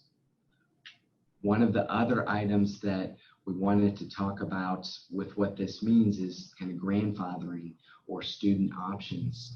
And so what we did is we put together the 1920 student data, and you can see the breakdown in 3 different tables. So the top table would be current 1920 students and the number of students by grade. So when we look at New Chelsea, we have 28 kindergartners, and you can see as we move through those columns, a total of 124 current K through 4th grade students that next year with this proposed boundary, they would be impacted. So that gets into what do you do? Are there student options that are granted to New Chelsea students to be able to remain at New Chelsea? Again, what our directive was is we need to move students out of New Chelsea into West Park. So that's the first table of students that are impacted at the elementary level. When we look at the middle school students, whether Carl Bruce, Northwest Middle, the number of 6th and 7th graders that we know when they're 7th and 8th grade, we have 15 students, so 9 6th graders, 6 7th graders. And then when we look at the high school, going from Wyandotte to Slagle, you can see again the breakdown of about 22 students that would be impacted by this change. Obviously, there's also another group of students that's impacted. It's the current 8th graders that then go into 9th grade, right? So there's some other things to part of this grandfathering that can be discussed, but we wanted to at least bring this to your attention. This was something that we know with the change in boundaries, there likely will be some administration recommendations, some board discussion, and then also some things that would be related to the boundaries. What I now want to do is I want to step into Stacia talking about how we will work with the community to try to get their feedback, knowing that here with COVID-19, some limitations on how many people can meet. I think we're now up to, by Kansas requirements, 45 people can meet together. But we've been putting together some ways with the district to provide a way, a vehicle in which that can take place. So I'm going to turn this over to Stacia to explain this, and then we'll open up for some general questions that you may have.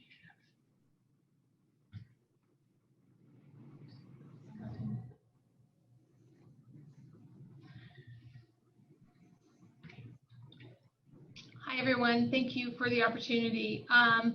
We have been working closely with your team there to put together a platform by which we can get community feedback. We want the families that would be impacted by this boundary change to have an opportunity to learn about it and then provide their feedback. Obviously, with everything that's been going on, we are limited in our ability to gather a group of families together, but we can use an online tool, and that is what we have are presenting to you tonight. It's a platform called Thought Exchange. RSP has partnered with Thought Exchange to provide this to our clients, and what it is, it's an online conversation where people can share their thoughts about an open-ended question. They can rate the thoughts of others. Do they think that thought is important? Do they disagree? And then they can then look at all of those results to see what is important to the group as a whole. So when we get into the thought exchange, it's very robust. There's a link there that they can see the proposed boundary. They can utilize some translation tools So they can select a preferred language. And then there's basically 3 steps where they share, star, or discover. By sharing, they just share their thoughts. Anything that they type into Thought Exchange is confidential, it's independent. No one will know who said what. And so they can confidently share what it is that they think about this proposed boundary.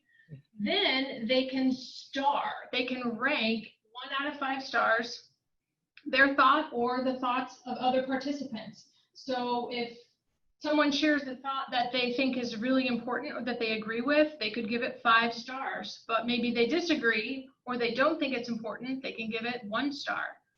Then what Thought Exchange does is it eventually aggregates all of that information, and as people go through and they read the thoughts of others, those top thoughts will rise up to the top, and we'll see what is the most important thing to the group.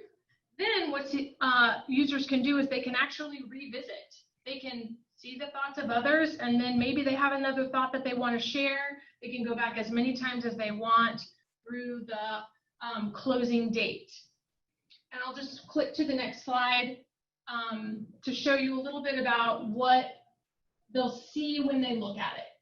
So it's accessible via a link that's going to be communicated out through Lenora's team has been working on putting together this communication. And we're basically asking an open-ended question.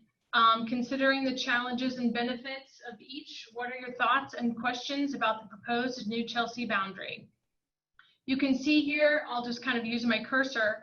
Up here at the top is a tab where they can click this tab and select their preferred language, and Thought Exchange automatically translates it into about 100 different languages. So immediately it's accessible to users that would prefer a language other than English. Also here, they can click a link, which takes them to that proposed elementary boundary map that Rob showed earlier in the presentation. And then it's just some text encouraging them to participate. Right now, we have it open until Sunday, June 21st at midnight. But that closing date could be extended. It's very flexible, so if we wanted to open it up for longer than that, we could. After they click through that, it takes us to their first opportunity to input a thought. And this is just kind of some example thoughts, but someone could type something, a known fact, New Chelsea has too many students.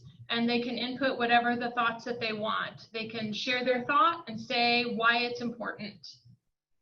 And then after that, maybe they input 10 thoughts or 1 thought or 50 thoughts. They get to rate the thoughts of others. And so, for example, someone said, I like it. Well, maybe they don't like it, so they want to give it 1 star, or maybe they agree and they want to give it 5 stars.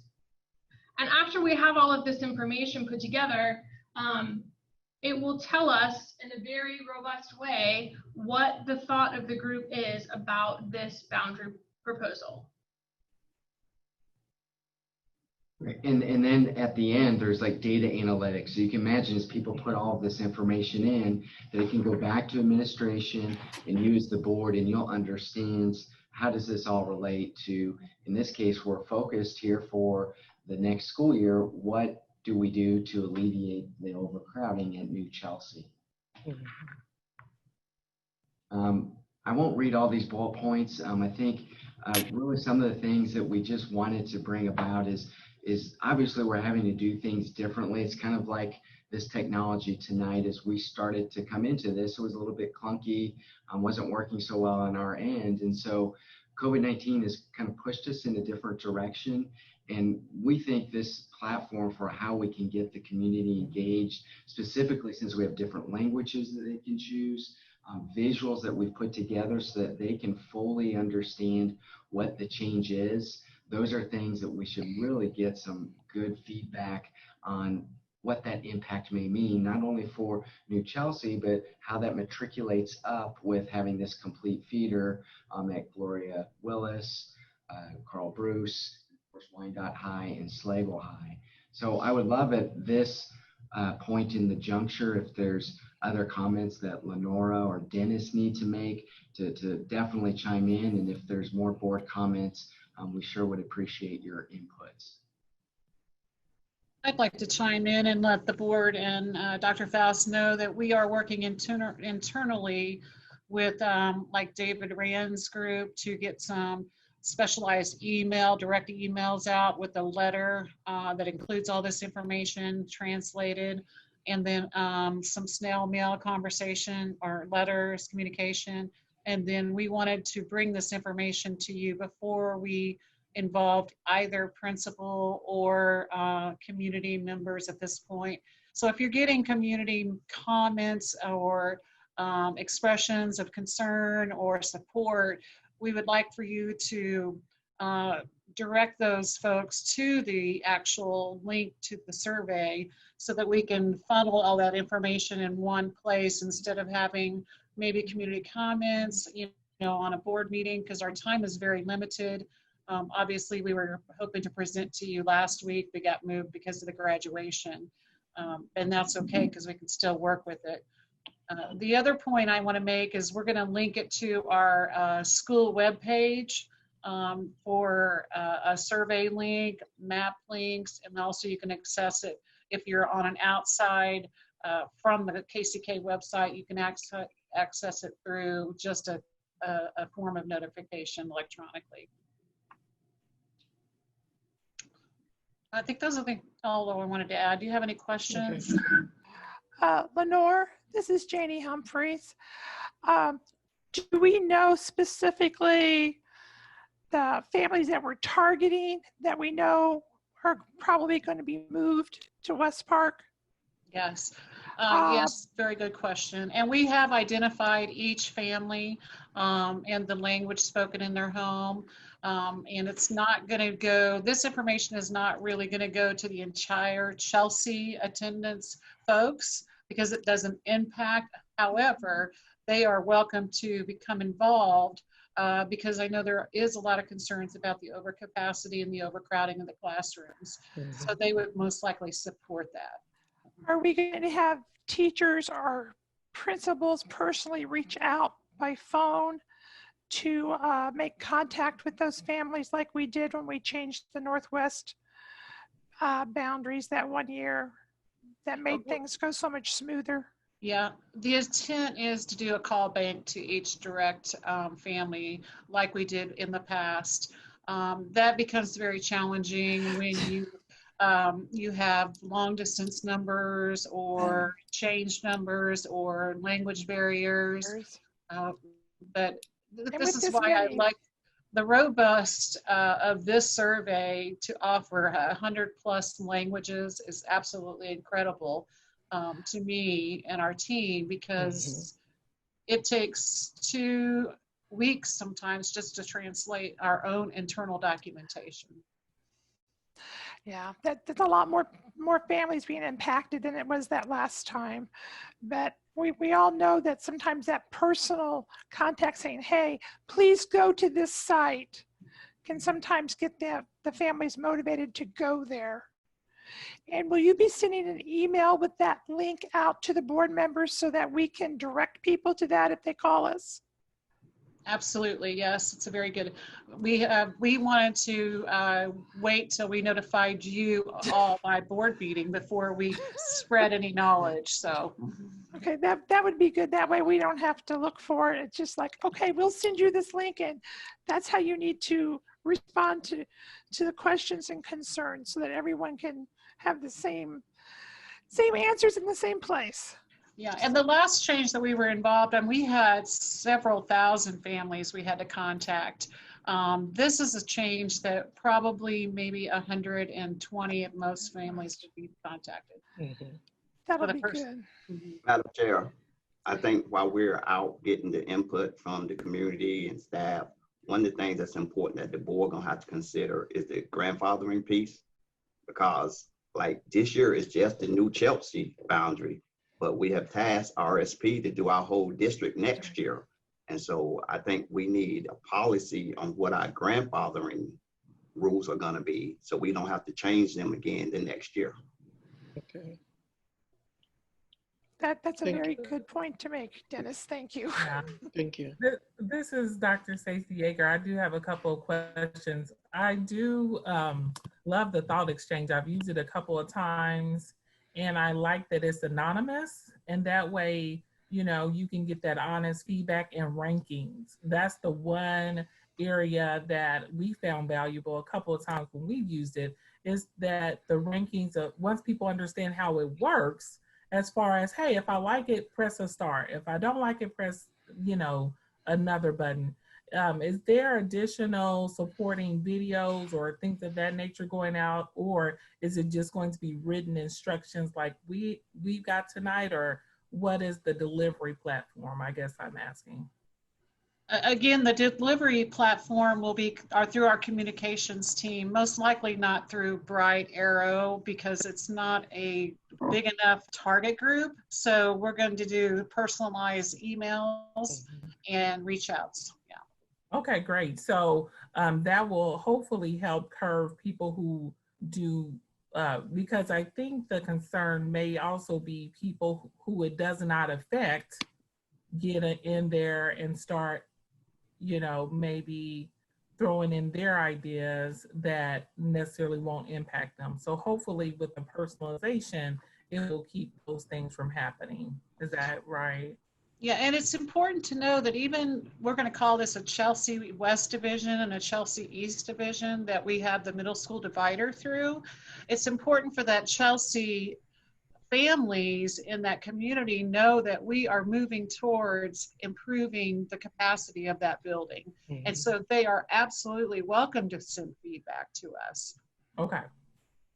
Another thing, just for the board's understanding, is there will be some initial questions at the beginning that are survey questions that would get at, do they actually live in New Chelsea? So as they enter their information, we are collecting some stuff to get at that exact point, is do they actually live in that area and are they being impacted? So when we're looking at what their thoughts are and we'll get back with you with those data analytics, you'll be able to discern those differences. This is Wanda Brownlee Page. I have a question, sir. And now, do they have until June 21st to do this? I see June 21st at 12 to rate your new ideas. And I know time is of essence, but are you saying the 21st is their last day to do this? Ms. Page, that date was targeted for us to present to you last week. We can adjust that as the board pleases. We would just like some guidance for you on when you would like, the board would like to hear back that feedback. We can extend that feedback for the next 2 weeks. The problem is your meeting is one time in July, I believe. Yeah. No, the only reason I was saying that is Father's Day weekend, and people have plans, and I'm not saying this is not important, but I would think you have to give them at least Monday, Tuesday, Wednesday, a few more days.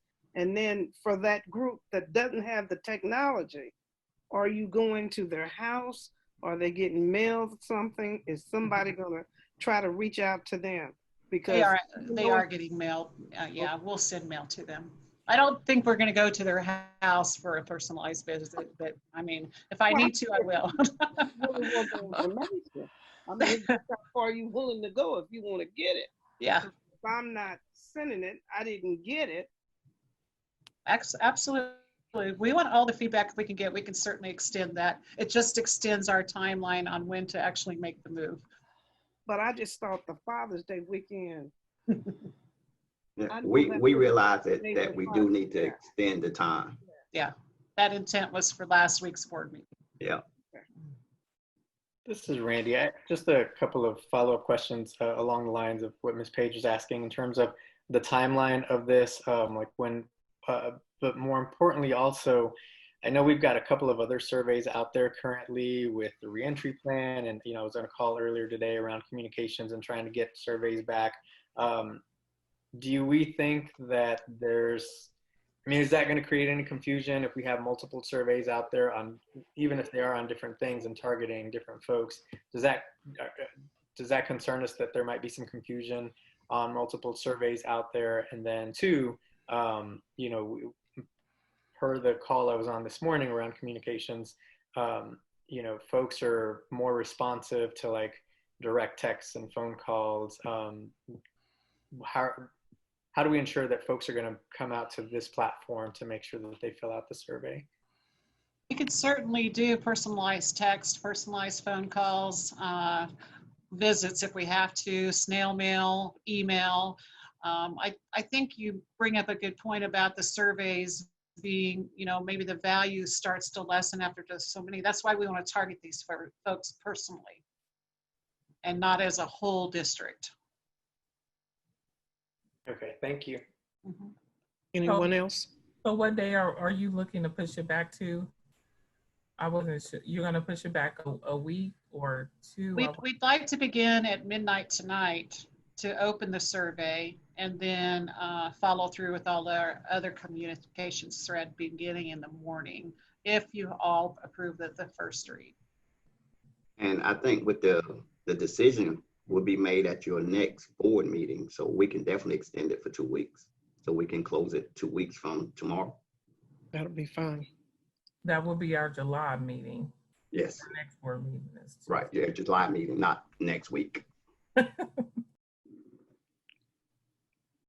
So is everyone as a part of the board in favor of doing this way? Okay, well, we'll go ahead with that date, Mr. Covington. Thank you, board. And we look forward to getting some valuable information from our students and families. But I really need for you all to work on the grandfathering. So maybe that'll be on our next board meeting. Do we need to make a vote for this or not? I don't think we need to. Official. Shouldn't it be official? I think you should approve the proposed change. Yeah. Well, Okay, the so proposal. May I get a motion, please? So moved. Second. It's been moved and seconded. We accept the proposed changes for the boundaries of New Chelsea. Are there any questions? Susan, roll call vote, please. Maxine Drew, Maxine Drew, yes. Yolanda Clark, Yolanda Clark, yes. Janie Humphries, Janie Humphries, yes. Randy Lopez, Randy, yes. Wanda Brownlee Page, Wanda Brownlee Page, yes. Valdina Nguyen, Valdina Nguyen, yes. Stacey Ager. Stacey, yes. Motion passes. Thank you, board. Thank you. Thank you. I'd ask that the Kansas Board of Education approve the proposed district-wide LED lighting upgrade project with Excel Energy Group as submitted by Mr.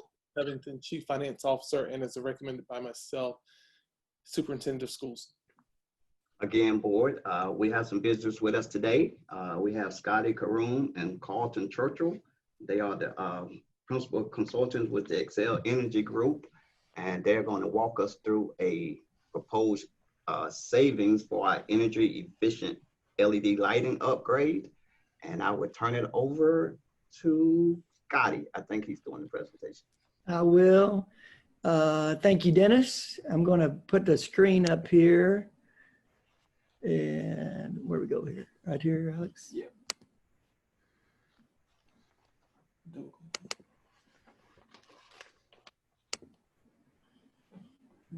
Shoot.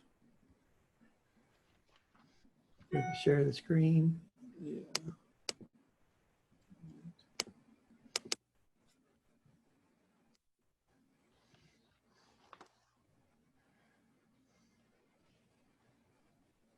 Okay. While we're getting the screen up, Madam Chair, Madam Vice Chair, members of the board, thank you for having us. I can tell you this is our first Zoom board meeting, and I have done more than 1,000 board meetings in the 28 years we've been doing board presentations. So bear with us as we get the slideshow up here. It's a short slideshow of 7 pieces, and we will go through this quickly if we can get it up there. All right, is that up? Can y'all see the screen? Yes. Well, how about that? Early success. Well, first about us, we're Excel Energy Group, and I'm Scotty Caroon, president of Excel Energy Group. I founded the company 28 years ago, and what we do is energy efficient LED lighting upgrades for K-12 schools. And we have done tons of these. We've done over 1,800 school systems around the country. Local to y'all, we've done North Platte, Kansas City, Missouri schools, North Kansas City, and Platte County schools. Other districts that you'll be familiar with, something like East Baton Rouge Parish schools, Little Rock schools, Memphis City schools, Nashville schools. So we've done we have lots of experience in the K-12 market. Combining all those up, we've done over 15,000 school buildings like what you have over our 28 years. All of those buildings have resulted in over $225 million of savings for our school systems. The reason to consider doing an LED lighting upgrade, there's several reasons, but the main one is to save money and lower your overhead. All districts like yourselves are under more and more pressure to do more with less, or to stretch what money you do have further. If y'all are like a lot of districts with the current climate, there's budget cuts, more stress on the budget, and there's probably going to be some emphasis to even spread people out further, maybe even longer hours, further straining the budget. So what we're offering is a way to lower the operating budget, and I'll give you the numbers here in just a second. So number one reason to consider an LED lighting upgrade project that we're presenting is to lower your operating overhead, to save money off your electric bill. The second reason to consider this is your district has a lot of older buildings, as you know. One of the oldest districts that we've worked in over the years, Chattanooga being a close second, by the way. But so the second reason to really consider this is the aesthetic upgrade and the quality of lighting upgrade to your students. So currently a number of your buildings have what is below state standards for optimal learning environment for your kids. So number one, save the money. Number two, enhance the learning environment. And then the third reason I would say to consider this is the maintenance savings. We'll have all new warranted stuff in, which basically takes you out of spending maintenance time and money on keeping your old stuff going. So those are 3 basic reasons to consider this. So what we've done is we have audited your buildings, and which means we have walked all your buildings, gone over and designed an LED upgrade for each and every room that optimizes the light levels for your learning environment and puts the least amount of wattage in to maximize the savings off your bills to do that. So what we're talking about doing is everything on the interior of your buildings, all interior lighting, your exterior wall packs, your parking lot lighting, and controlling all of your fixtures with occupancy sensors to turn them off in unoccupied times. So we're going to reduce wattage, improve lighting, and turn them off when you're not using them. So interior buildings, whoops. Hold on a second here. Scope of work, there we go. So everything interior, which includes gyms, classrooms, everything inside the buildings, and controlling with sensors and and replacing your emergency lighting, bringing everything up to code, bringing your light levels to the acceptable standards, complete turnkey scope of work.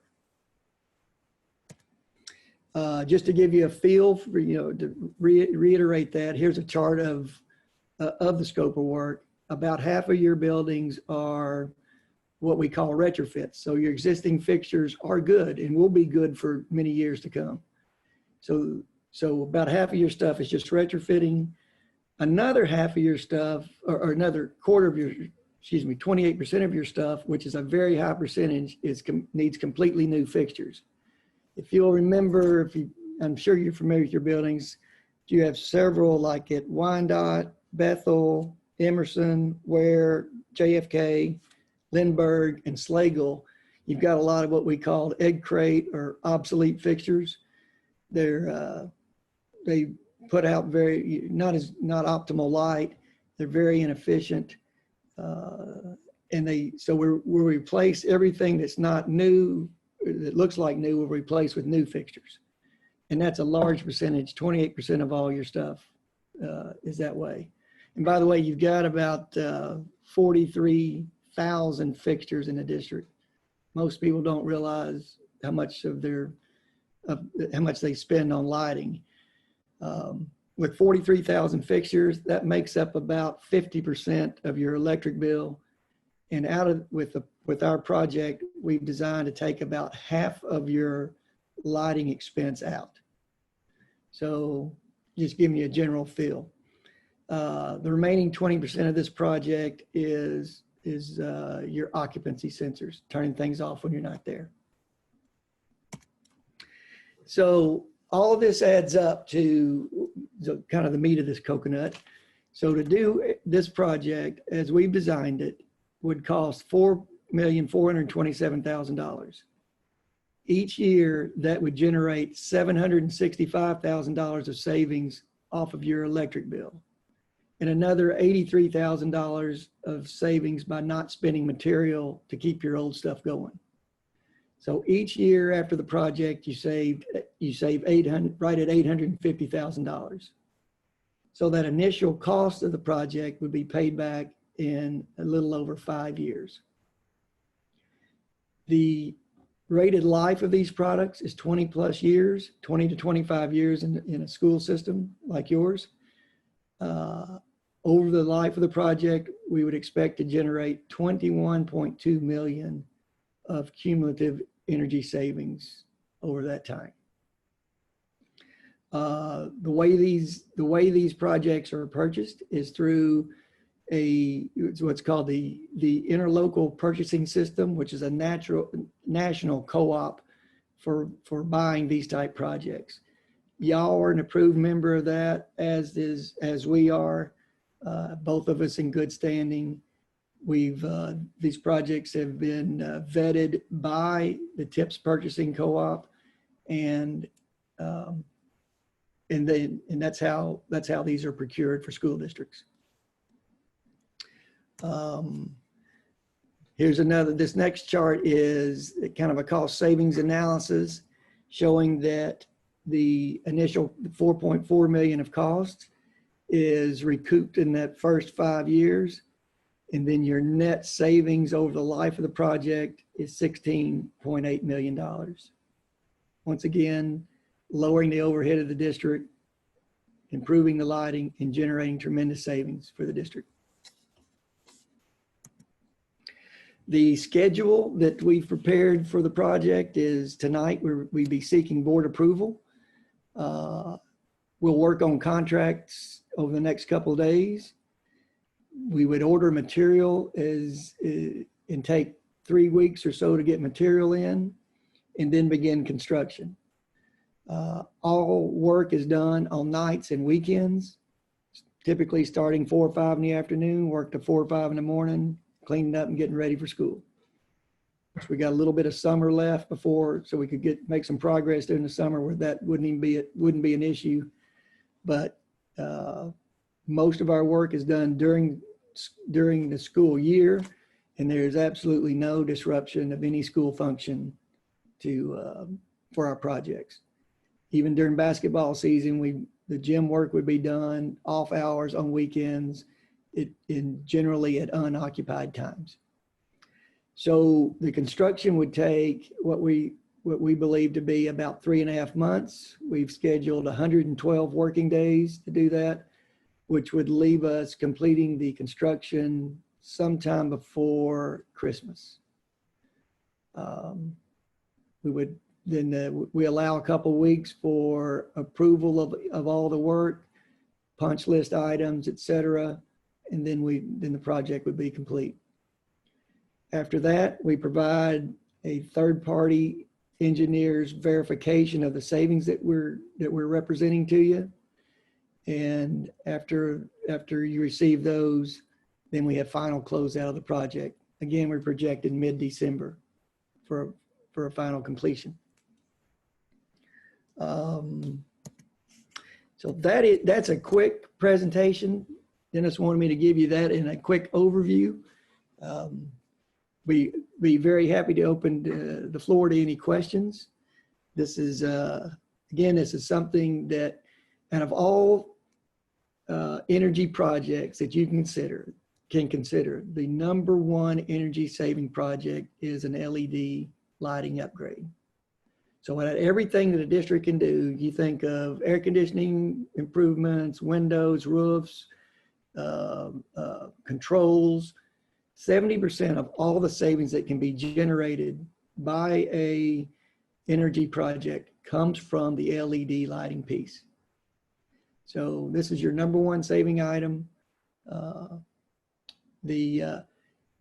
So I'll let Dennis talk about the financing piece of this, but typically for our districts, if they don't have any available funds, we finance the projects and we guarantee the savings to make the payment for the project. In your case, I think you have some available funds that saves the interest rates from that, but nevertheless, we still guarantee the savings as if you had financed it. And I'll go more into that if you need me to. Madam President, as far as the funding of the project, I propose that we use our interest that we've earned on our bond savings. Right now, we have about $8.5 million of interest money that we've earned on bonds, and this will cost us about $4.4 million. And then we'll be able to cut $800,000 out of our operating budget to help with our proposals for next year going forward. Okay. Any questions or comments? This is Dr. Nguyen for Mr. Covington, I guess. Mr. Covington? Yes, ma'am. Am I to understand that the brand new buildings we have would also be retrofitted? Scott, could you answer about our brand new schools? Yes, I've got Colton Churchill, my Director of Business Development and Audit Director, on with us. Colton, are you there? I'm here. Yes. Hi, Dennis, Madam President. I'll quickly answer that. So there are a few exclusions from this project, and notably those exclusions are any existing LED that you have that is currently functioning. There's no reason for us to replace that, as it is already LED. It is already the most efficient technology. So you do have a few buildings that are already completely LED, such as the Nutrition Services Building, West Park Elementary School, Wellborn Elementary School, Lowell Brune Elementary School, Grant Elementary School, Claude Hike Elementary School, forgive my pronunciation, Gloria Willis Middle School, Carl Bruce Middle School, and Arrowhead Middle School are existing LED, and so therefore they would simply not require an upgrade. If those are the new buildings you're referring to, which I believe some of those are some of the newer ones, especially from a lighting technology standpoint, then we are not touching those. Okay, and then as a follow-up, then there is nothing, no job to be completed in the brand new buildings that you have listed. That is correct, ma'am. Yes, those buildings that we just read off as existing LED, we would not be touching those lighting systems. Okay. Yes, ma'am. If you've already got LED, there's simply no reason to upgrade what is already existing LED as long as it is functioning. Well, I would hope so since they're brand new. Yeah. Because if they're not, then we would have a whole nother issue. You are correct. And Mr. Covington, and help me understand, have we received other proposals? No, we met with a couple of other companies, but Has the board received other proposals? no, ma'am. Okay, thank you. And Dr. Wynn, on the same token, wanted to let you know that over the months we've been designing and developing this project, we went through all your buildings, and the ones that you're not going to have long term, those were excluded from this proposal as well. So anything that was LED and didn't need it, or anything that you weren't going to be in, is not included in this. And thank you. And just for conversation purposes, how long have you been in our district conducting the audit? Colton, help me on that. When did we start? Roughly 4 months ago. That's probably just a hair long. So we probably began the audit or the analysis of your lighting probably roughly 3 months ago, and we've been compiling the data since. Okay, thank you. And again, as a individual, and as we make a decision collectively, one of our, let's say the preface to my statement is that one of our issues and conversation pieces at the weekend for our board evaluation is that many times we're asked to make decisions immediately. And I find it, once again, you've been here 4 months and we appreciate that, but here we're asked to make a decision this evening, and I, for one, I will not be able to make this. Janie, you have a question? Mr. Covington, are you kind of saying that we've done so well on our construction project that we've actually saved money and we have extra money to invest in our other buildings? Yes, ma'am. It's actually money garnered from the interest that we have from the bank. It's not any savings. There are additional funds from the savings from the construction projects, but these funds are just the interest earned on the original 235 million bond. Okay. And so if we take this 4.4 million, then that helps us. It helps us in our lighting in our schools. It takes the fluorescent lighting out of our schools, which some people have difficulty with. It improves our learning environment. It helps us with our expenses for the next 20 to 25 years. Yes, ma'am. So it helps us with our budgeting for next year and future years. Yes, ma'am. Okay. Thank you. I have a follow-up question to Janie's, and I know that you've done a really good job of vetting this. I just have questions and want to understand. The $83,447, I think it was a couple of slides back when he talked about the maintenance. Yep, maintenance savings. Just high-level maintenance savings, meaning what? That's money that you would spend on materials to keep your old fixtures going. So the two savings that you can count on is your electric bill savings because of the reduction of wattage and not buying any more material. So there's no labor factor in that. It's just what you would spend on material. And you may spend more in a year and less in a year, but that's a conservative number of what you should spend to keep your old stuff going. Does that make sense? Just on material. Yes, it does make sense, and that's what I was trying to understand. So it goes back to kind of some budgeting questions for next year when we're looking at budget. We would see not necessarily this dollar amount, but we should see this dollar amount or more being saved in our budget dollars. Well, wait a minute. It's just a one-time savings. That's what okay, thank you. That's part of the reason I'm asking these questions. So this is a one-time, this 83,000 is a one-time savings. We're not talking about yearly this savings on our maintenance. No, wait. If we don't do it, this is what you would spend every year. You would be spending the 83,000 every year. You would be spending the 765,000 every year. But if we go to the lighting project, we can reduce the operating budget by approximately $800,000. But that is a one-time reduction because we would not have to have these costs anymore. Got it. And so this is Stacy. And so what you're saying is that our energy bills that we normally pay on a monthly basis should be greatly reduced by putting in this type of lighting. Yes. Thank you. This is Maxine Drews. Anyone else? Mr. Covington, what are the name of the other companies you looked at? Dr. Nguyen, I apologize. I can't call them off the top of my head, but I will send that to you as soon as we get off the Zoom. Yeah. And Dennis, what were their bids? Yeah. Excuse me, Did you ma'am? get bids for them for the same project? Well, we wasn't required to get a bid, but I based on understand what they proposed that they wanted to do, that was not something we wanted to do because they included things other than lighting.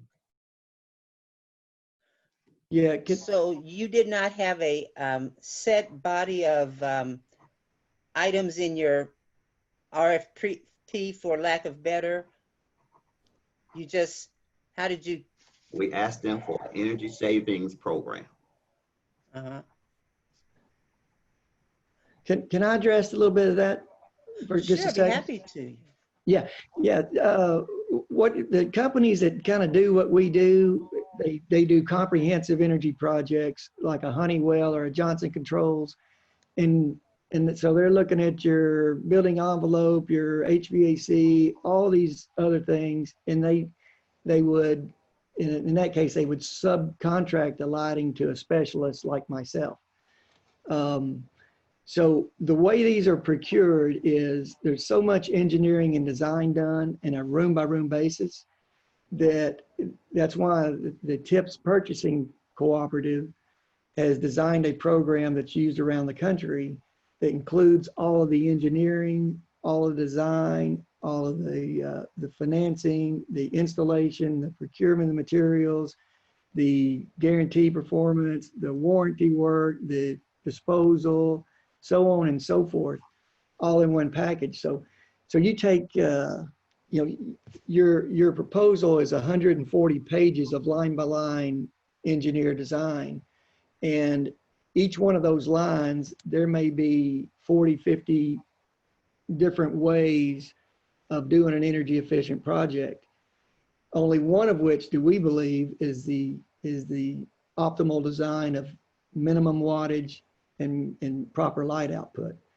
So these things this is not a hard bid type proposal project. It's an engineer design, much like you would hire your lawyer, your architect. It's more on that nature of the business as opposed to copier. And what you have just proven is that it is not, it's not rocket science, correct? Well, we like it.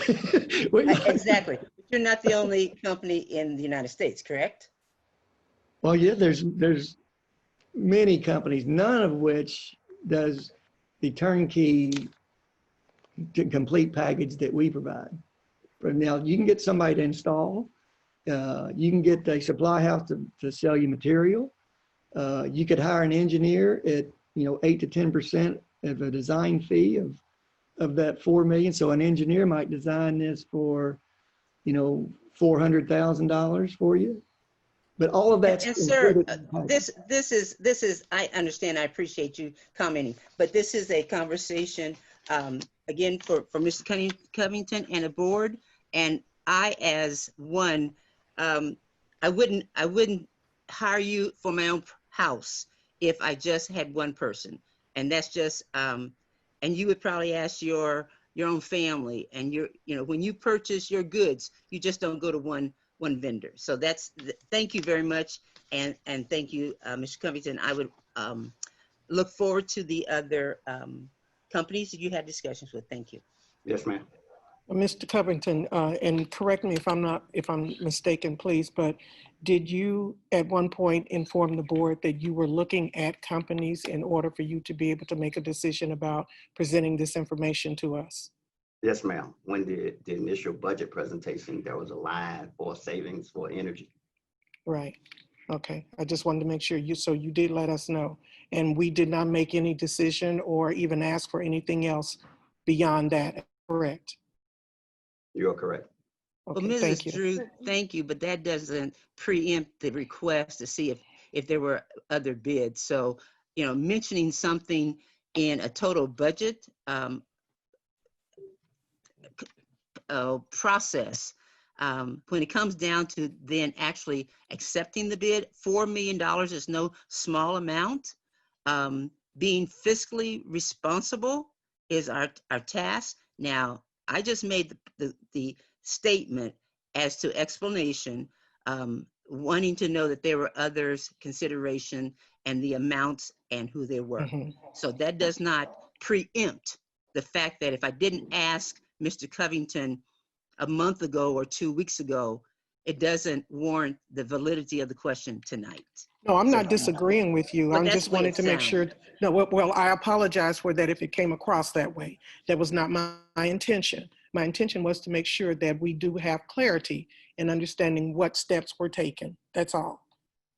So please don't believe that I'm trying to put down what you're saying. That's not my intention. So Ms. what Drew, yes. at our workshop on Saturday, they were saying the recommendation, I think it was Saturday's workshop. Like there's been so many of them lately, I've got confused. They recommended that we receive information at one meeting, ask questions, and then vote at a subsequent meeting.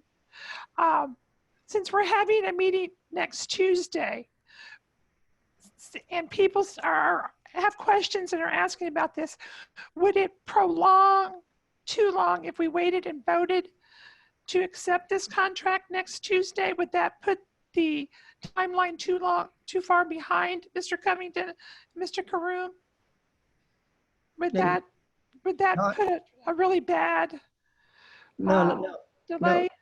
No, ma'am. Ms. Humphries, let me just say, we want you, every one of you, 100% comfortable. And if you need that time, that is perfectly, I recommend you take that time.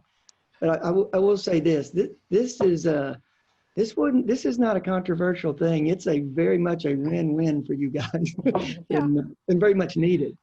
And I'm very much a proponent of LED lighting. All my light bulbs in my house are LEDs, much better than fluorescents. But so that all of us are comfortable and understand what is happening, I would like to propose that we table voting on this till next week, till everyone has all their questions answered. Could we do it on Saturday? We are meeting on Saturday to talk about the budget. Could we just do it on Saturday? I would like to see us wait till next Tuesday. I agree with Ms. Humphries, but what I would like, can we see the other options? So can we see them? So that way we can at least say, we looked at 3 things. This was the best deal. Well, the reason why I said Saturday is because we have a number of presentations coming next week, and that will be a longer meeting. Whereas Saturday, since we're talking about the budget anyway, and I just figured it would be easier for us to loop it into Saturday's discussion because our next board meeting does have a number of presentations. But what I'm hearing is you have several board members that are not comfortable even making a decision Saturday or next Tuesday without getting or hearing other information or other proposals. And then I have a follow-up question on if this includes like our auditoriums, our cafeterias, and you may have said this already and I just missed it in the information, but are we talking about entire schools or just certain areas? And those are questions I think that we can ask and have answered for us on Tuesday, which I think gives Dennis enough time to get all those questions to us if we give him a week. And then we can be ready to proceed with a decision. But that was a question for tonight, though. Were we talking Yeah. what we received tonight? Is that all of the schools? I mean, the entire school hallways? Don't. Yes. Maybe. Yes. If I may, real quick. Yes, ma'am. So with the exception of the existing LEDs, your football field, baseball field, softball field, stadium lighting, the reason those aren't included is because they don't come on enough to save you energy in a payback model such as this. And lastly, your existing LEDs. So everything else on your auditoriums, hallways, classrooms, every light is included in this, with the exception of those LED buildings, existing LED fixtures in any of the other buildings, and your stadium lights, all of your gyms, exterior lighting. Your district will be 100% LED after this, with the exception of your sports field lighting in the buildings to be demolished or no longer used, which that's a very small list. Thank you. And I guess I think I just need clarification. So we are postponing this to get additional questions that the board members are going to send to Dennis immediately right after this meeting. Is that correct? Will all the questions that you need be sent to Dennis by tomorrow, close of business, so that he has time to get additional things beyond what we've discussed tonight? I think the main thing, and someone can correct me if I'm wrong, can we see 2 other options? That's all I'm asking. You give us this. Can we look at 2 other things? Okay. And between the 3, which is the best? That's what I would like. And so let me see what else is out there. And so Dennis, when would you be able to get that information to the board? Thursday at the latest. Okay, so he can get that information to us Thursday at the latest. And then can we go ahead and discuss it on Saturday? On Saturday, that's what I'm asking, because the length that's anticipated for the 23rd will be very lengthy, and I would prefer not to discuss it into the depths of the evening, but go ahead while we're fresh on Saturday talking about the budget. And if there's additional supporting questions that we're not ready to answer, you know, we could table it even more. We don't necessarily have to vote necessarily on Saturday if you're still not comfortable, but at least have more of an open dialogue since we are going to be meeting. Is that acceptable to everyone? This I is get a Melvina Nguyen. Okay. Ms. Drew, the 23rd meeting is actually only supposed to be the reorganization. So unless we don't have the agenda planning meeting until tomorrow. So unless you know something I don't know, and obviously you 2 do, it should not be a long extended meeting. Okay, so are you saying you have a lot of things planned for next Tuesday? No, what I am saying is we're trying to make sure that we make a decision that is going to be effective for the entire district. And if we work collectively together as a board, we can do that. The statement that you just made, indicating that maybe 2 of us know and the rest of you don't, is not an acceptable comment that you should make. What I would recommend that we would do. Dr. Yeager just said. What I would recommend that we do. No, excuse me. Wait. What did Dr. Yeager just say? Did I misquote her? What I would recommend that we would do is to go ahead and let's decide tonight if we are going to either discuss it on Saturday or then add it into our agenda, our meeting on Tuesday. That's all. So could I get a motion, please? I move that we receive the information by Thursday from Mr. Covington, add it to the agenda on Tuesday, and vote on it. Second. The motion has been moved and seconded that we receive the information by Thursday from Mr. Covington and then make a decision, receive the information on Tuesday so we can make a decision. Are there any questions? Madam Chair, sorry, I didn't want to interrupt. This is Randy. A question for either Mr. Covington or, I'm sorry, forgetting our president, Mr. Karoum. And you may not have the answer right now, but In terms of the initial costs, I'm looking at the costs. When we're thinking about the project, have you run into issues where there might be some unexpected costs that we also need to consider with this project? And then with your cost of 4.4 million, is that on the high end, but if everything goes smoothly, no unexpected kind of issues, it may come in lower than that? So just those two questions. Are there any unexpected costs that you've seen when you've done these types of projects in similar buildings and districts? And then is that just kind of on the high end in terms of your costs that you proposed? Yeah, thank you, Randy. The payback of your project is on the middle to low end, which was surprising to us because you have so much of a need for an enhancement of your fixtures. You have so much old stuff, you need so many new fixtures. We think that's a great payback. As far as the pricing, that is everything included, your worst case scenario, and it's based on how many units that we do. So if anything was eliminated from the project, it would go down. But our guarantee to you is that that's everything that you've got, and it cannot go up. That's your permitting, it's your disposal, it's all conceivable expenses. All you have to do really is coordinate access to buildings, and that's your bottom line. So if anything was eliminated, it'd go down. There's no way it can go up. Great, thank you. I was just asking, but I'm on a couple other boards where we're going through the exact same thing. So I agree, this isn't very much a controversial thing. We all want to get to this, but the cost is, just want to make sure we're covering all our bases. So I appreciate the feedback. Let me give you one last thing. Let me give you one last thing, Randy. We have a very unique contracting method. Is we actually perform the work with no money up front, nothing, except that once you receive the product, you see your lighting, you sign off and approve it, you see your savings, then your obligation is either to finance with us or pay us. In your unique case, you actually have the money to pay us. So, but again, when you get full performance from us before it triggers your obligation to pay us. Thank you. So can we go ahead now and have the vote? So Susan, would you do a roll call vote, please? Susan, you're on mute. Sorry. Maxine Drew. Maxine Drew, no. Yolanda Clark. I am sorry.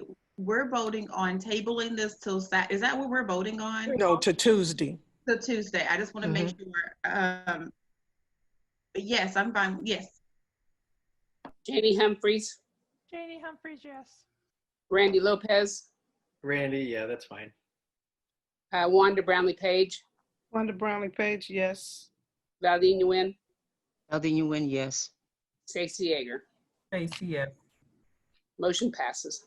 Thank you. And Mrs. Drew, let me ask one more question, please. This was all clearly stated in the contract, sir? Hello? I'm sorry. What's clearly stated? Mr. Covington, the contract we'll also see will have the comments that the gentleman just made in response to Mr. Lopez. Yes, correct. Okay, thank you. Okay, thank you so much. We're now ready to go on. Thank y'all very much for having us. Thank you. Thank you, sir. Thanks, Scotty. Carl. All right. Y'all have a good evening. You too. You too. I'd ask that the Kansas City Board of Education approve the Illuminate DNA and FastBridge Universal Screening and Progress Monitoring contract as submitted by David Rand, Director of DERA, and as recommended by myself, Superintendent of Schools.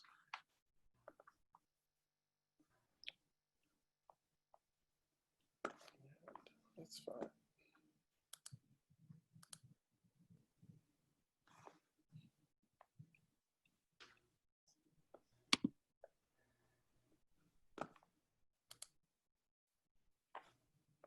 David, where's David? Oh, setting up his screen.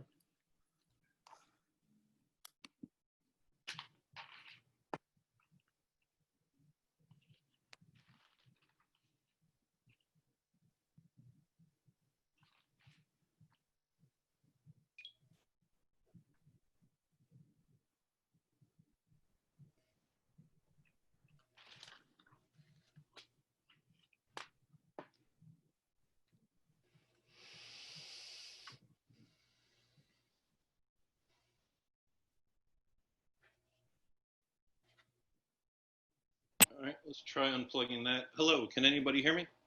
Yes. Okay, sorry about that. All right, good evening, Madam President, Board, Dr. Faust. evening. Am I coming through okay now? Yes. All right, fantastic. All right, so thank you very much for your time this evening. I apologize for those that opened up the presentation and didn't see 44 slides and having to prepare for an hour plus. This will be a pretty short presentation, just coming back for approval of a contract that we provided as an informational item back in April. This is for the Illuminate Fast Bridge, which is a K-12 universal screener in both reading and mathematics. It will replace other assessment systems that we've used in the past, such as MAP, such as COGAT, which we have used for screening, as well as Edulastic. Just to remind you of the steps that we took in looking for this assessment system, which also will bring us into compliance with the state law around making sure that we screen all students K-12 for dyslexia. So it's serving a variety of functions. Just to remind you of what we did before we brought this recommendation to the board, we conducted extensive research into both literature around best practices as well as assessment plans in other successful urban school districts. We collaborated with purchasing to put out a request for a proposal to make sure that we got as many different bids as possible. We worked with curriculum and instruction to review the initial bids to identify 2 finalists by following the purchasing scoring guidelines. After that, we convened a committee of district administrators, principals, our KCK NEA folks, parents as well, to review the 2 finalists, to make a recommendation to the board in accordance again with the purchasing scoring guidelines. That is, everybody that attended both proposals filled out a scoring sheet that covered 4 or 5 different areas, and to make a final decision and recommendation. On April 14th, we presented this as an informational item, just to make sure that you guys got that information, knew what we were doing, kind of our plan. But the board obviously wanted to see our budget for next school year, wanted to get into budget discussions and so forth before approving. And so that's why we're bringing it to you now, that you've had initial discussions and review of budget. And the request was, again, the board wanted to see the specifics of the budget and what it looked like. So this slide is presenting that budget information that was requested by the board. Just a reminder, year 1. So this proposal is for a 3-year contract. We negotiated an opt-out, which means that after year 1, if we're not pleased with the product, we give them appropriate notice, we can cancel the contract, and we're not on the hook for years 2 and 3. And so we have an opt-out after year 1 as well as year 2. The reason year 1 is lower, we negotiated a certain amount of discounts to get the best deal possible. What you see here is the budget number that this is coming out of. This is kind of be referred to as our testing and data collection budget line. This is my biggest budget line. This basically is most of my budget. Other than this, we have salaries, a small amount for paper, printing, and supplies, as well as a separate line for our International Baccalaureate or our IB testing. What you see below that is a comparison of the 2019-2020 budget and the 2020-2021 budget. For this last school year, we had $471,500 allocated for this budget line. This covered ACT and ACT work keys. As the board, I'm sure is or might be aware, the state of Kansas pays for all of our juniors to take the ACT and our ACT work keys. And what we do is we allocate a little bit extra dollars in case we have seniors that want to participate in that testing that the state won't cover. In addition, we give the ACT work keys for our for some paraprofessionals or for some other folks applying for jobs. So there's a small amount of money to cover seniors for work keys for ACT as well as for prospective employees for work keys. And this school year, we have that same amount allocated. AP exams, last year we had $20,000 allocated, with each school just kind of adding one AP class. With the assessments going online, that reduced some costs. But knowing that our district is going to expand our AP program, that's going to result in more AP exams, as well as there's high schools looking at pre-AP courses and exams. So we've increased that from 20,000 to 25,000. This current budget year, we had $209,000 budgeted for NWEA MAP and another $212,500 budgeted for what was called ACT Aspire. We did not give the ACT Aspire this year. Basically, that was an allocation that was intended to find another assessment system that we can combine that money with the MAP money to get rid of MAP, to replace COGAT, to replace EduLastic, and bring in a new system. So that money this year has been replaced by, first of all, Qualtrics data collection. Basically, that's a really nice survey software that we've been using extensively through the CLP surveys, through the return to work surveys. And we've budgeted out to expand that program a little bit in anticipation of needing to continue to collect a lot of survey information and provide licenses for multiple administrators. The Illuminate, the DNA, and the FastBridge. So just to remind folks, the FastBridge is the universal screener. The DNA is the test creation item bank where teachers can create their own assessments. The district can put out common assessments, again, to replace EduLastic. With the negotiated discounts, that's $256,500 for next fiscal year. And we also budget in a contingency fund for professional development. So knowing that we have folks changing positions and moving around, there's a possibility that we may have to rely on the company for a little more professional development than we had hoped.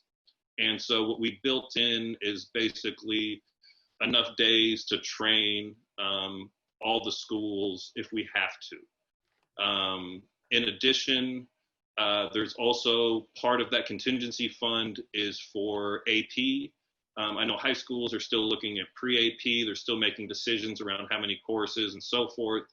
And knowing that that's something that may have to be paid for, I want to have some contingency funds available for AP as well.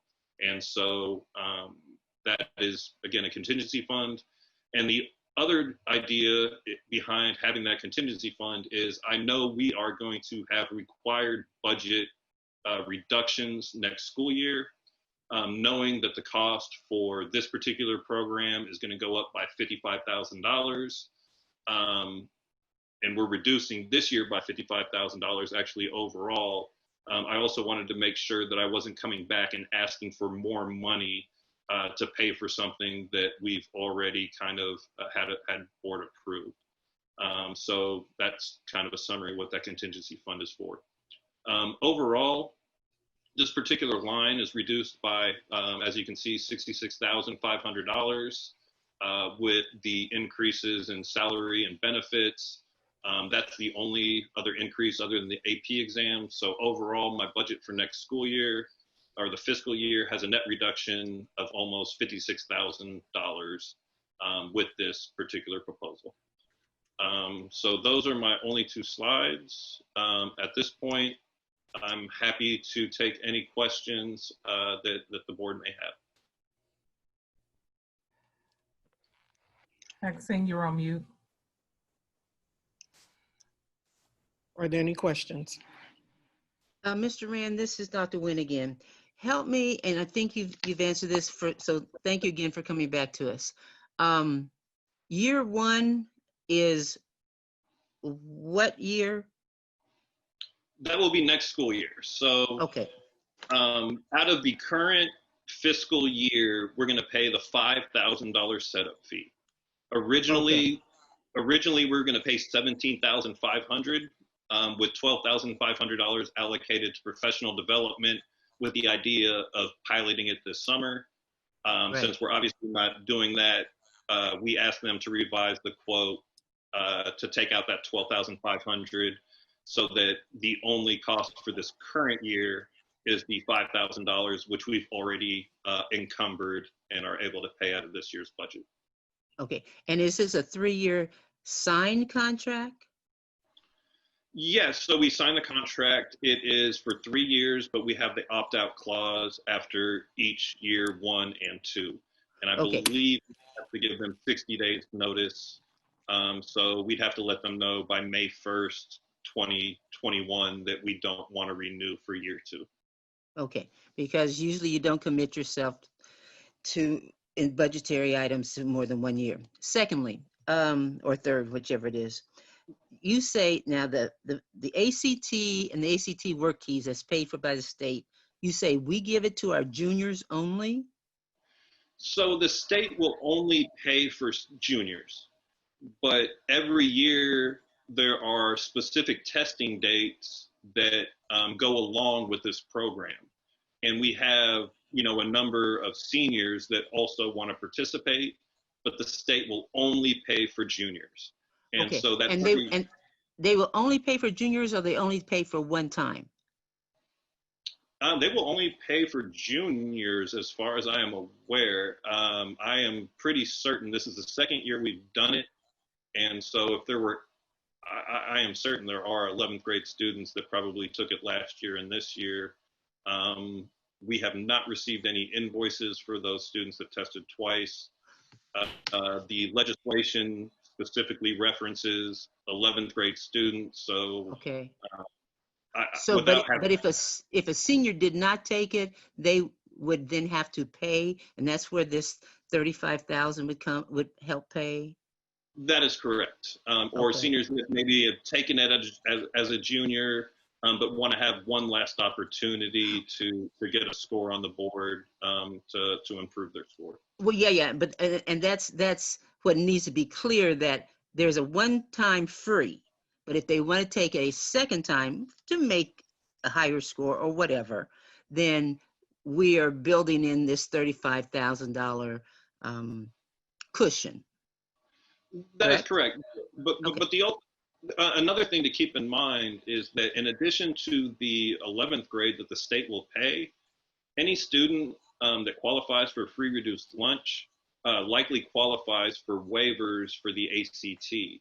And so I think that's information we need to make sure that our counselors are getting out, because with the state paying for that 11th grade one, and then any free reduced lunch student can qualify for 2 additional free tests across their junior and senior year, that really our students can take 3 tests without having to pay before we actually have to pay for one. Good. So I think if we can get more. So this $35,000 may actually stretch a lot farther if we work it right. Yes, absolutely. Okay, and thank you for please indulge. What's the cost of an AP exam per student? An AP exam per student? I don't know that off the top of my head. I just got an invoice that we paid. Yeah, sorry, I don't want to bring up my email on a public meeting. I can get that information to you as soon as I get off. Yeah. But $25,000 is adequate? I'll be perfectly honest. It's a conversation that I kind of had with Dr. Bilbo Irvin, is that, as we expand this program, I'll be honest, I'm not 100% sure. It's not like we know Harmon is going to need 122 AP exams. You know, folks are still expanding their pre-AP offerings, and the total enrollment I'm not completely sure about. And that's part of the reason that we have those contingency funds, because I honestly have a feeling that AP exams and setup fees and membership fees, I just recently had this moved into my budget. And so what I thought, yeah, it was just tests. Turns out there's like membership fees, there's setup fees, there's course fees. And so part of the contingency money is to make sure that if that goes over 25,000, that there are funds available to cover that. Okay.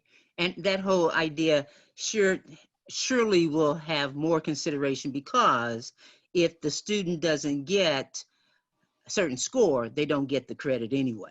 And I grade AP exams in the summertime history, and very few students get the I think I want to say 3 or 4 out of a score out of 5 to get the credit. So that may or may not be adequate. But thank you very much for the questions. Yeah, no, absolutely. And that's a good point. I mean, I didn't pass my calculus AP exam, and I'm pretty good at math. So yeah, that's definitely a reasonable concern and something that we should consider before making, signing kids up. Okay, anyone else? Madam President, Yes. I'd like to move that we approve the purchase of the Illuminate DNA and FastBridge Universal Screening and Progress Monitoring Contract.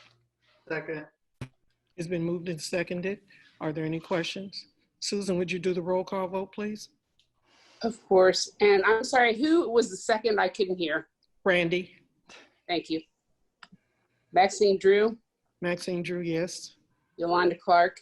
Yolanda Clark, yes. Janie Humphreys. Janie Humphreys, yes. Randy Lopez. Randy, yes. Wanda Brownlee Page. Wanda Brownlee Page, yes. Darlene Nguyen. Darlene Nguyen, yes. Stacy Yeager. Stacy, yes. Motion passes. Thank you. Mr. Rand, thank you so much, and best wishes to you in your future. Thank you. Thank you very much. I appreciate it. It's been a pleasure working with you guys. Oh, thank you, David. We're gonna miss you. We appreciate it. We will miss you so much.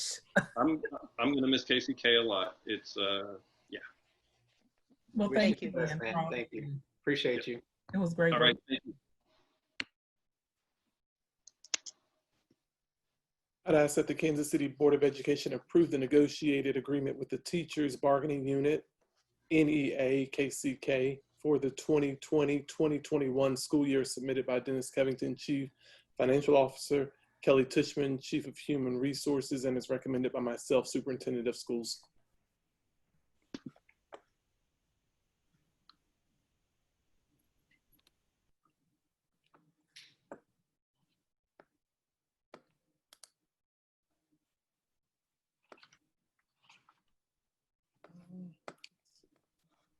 Okay, may I get a motion? Right. I think he's pulling up Okay. the screen. Max. Yes, okay.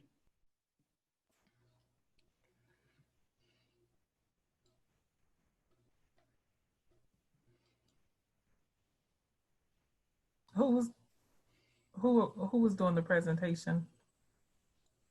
Dr. Faust. Greg, is this not the teacher agreement?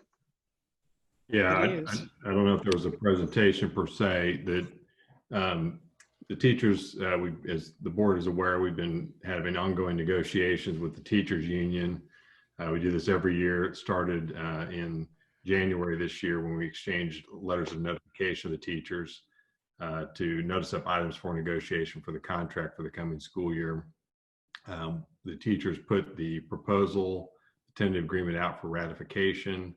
We were informed by the teachers that the ratification of the agreement did pass. So the tentative agreement as ratified by the teachers is in front of the board for approval. And I guess if there's any questions, we'd be happy to answer those questions of the board. Are there any questions? Yeah, for clarity, what was the percentage again?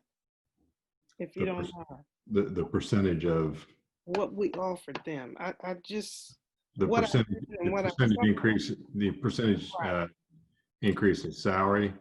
So the way the proposal lists out for teachers who are returning from last year to, or this year that just finished up, they'll be coming back next year. Those teachers, if they're on the main body of the schedule, will get one step movement, which is essentially 1%. And they're going to get an additional 2% stipend to their base salary. So they'll get essentially a 3% increase to salary for this coming school year. For teachers who are on the maxed out levels at the bottom of the scale, those individuals will either get a one step in plus a 2%, so they'll get 3% as well, or they'll get 3% if they're at the top level already as a stipend. In addition to that, you're continuing the longevity stipend as well as the stipend for special education services. And then there are other modifications within the body of the contract to include things like allocating a robotics assistant coach, I believe at the middle school level, was added to the supplementals. And there were 2 or 3 other provisions that were changed in the body of the contract. Any other questions? Now, the So, stipend, that stipend, is that part of that CARES Act that we talked about? Nope, it is not. And I guess that's why I'm a little confused, because when I read that, that kind of threw me for a loop. That, let me answer that. When we put together the total budget, part of that will probably be paid out of CARES. I mean, wait a minute, it'll be funded with a swap, but it won't be charged to CARES. Now, explain that, because I want to make sure I'm understanding. You said It will probably move custodial salaries to CARES, which will free up the money in our regular budget to pay the stipend. Okay. Because that just sounded a little different than what we said. So I was just trying to make sure that I understood it, because it seemed to have changed. Well, at the last meeting, you all asked, could we charge them, can we increase the amount of CARES funding? Okay. And I said that yes, because I have proposed that we move, I think it was 2 million, can't remember the exact number because I don't have the presentation in front of me, of the custodial to CARES, which freed up money to pay the initial, where we had started the negotiations. And then at the meeting, we agreed to go back to the teachers and increase the number. Now, like, yes, you can move more custodial to CARES that will free up the money to pay the stipends. And stipends are 1-year payments. Yeah. Permanent increases. Yolanda, you have a question? No, I'm good. Thank you. Madam President, I would like to make a motion that we approve the negotiated agreement with the teachers bargaining unit for the 2021 school year. Thank you. Could I have it seconded, please? Second. Second. It's been moved and seconded that we approve the negotiated agreement with teachers bargaining unit for the 2021 school year. Susan, could you please do a roll call vote? Maxine Drew. Maxine Drew, yes. Yolanda Clark. Yolanda Clark, yes. Janie Humphries. Janie Humphries, yes. Randy Lopez. Thank you, teachers, yes. Wanda Brownlee Page. Wanda Brownlee Page, yes. Darlene Nguyen. Aldina Nguyen, yes. Stacy Yeager. Yes, thank you, teachers, for all you do. Appreciate you. Yes. Motion passes. Thank you. We're now ready for the Kansas City, Kansas Public Library report by Ms. Carol Levers. I'd ask that the Kansas City Board of Education approve the Public Library's Human Resource Report and Library Operations Recommendation as submitted by Carol Levers, Director of Libraries, and as recommended by myself, Superintendent of Schools.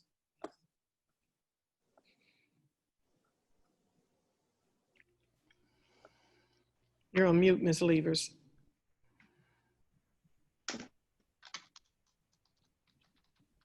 Sorry, nothing to add. It's ready for your approval, Board. Thank you. May I get a motion, please? I make a motion that we approve the Kansas City, Kansas Public Library Human Resource Report and Operations Recommendation. Second.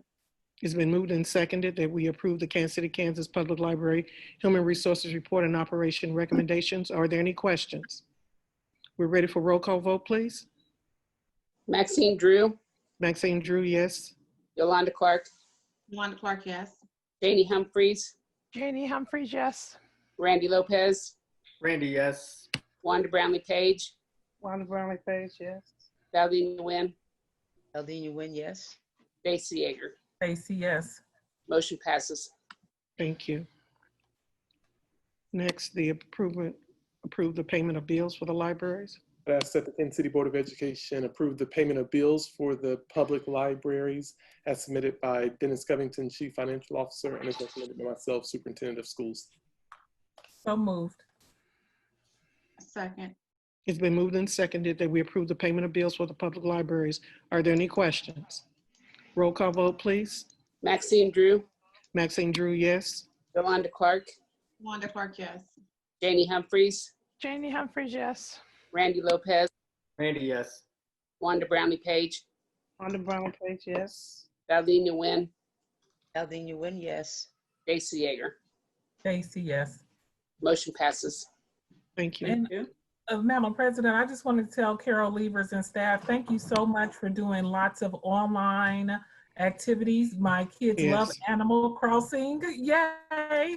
And I saw that you had a raffle for the children. It is so interactive. So thank you so much for thinking outside the box while our kids are at home and keeping them engaged, because Animal Crossing is something that we enjoy in as a family, and it was good to see the library has an island.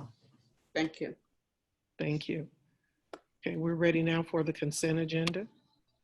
I make a motion that we approve the consent agenda. I'd like to set aside, Madam Chair, F and G.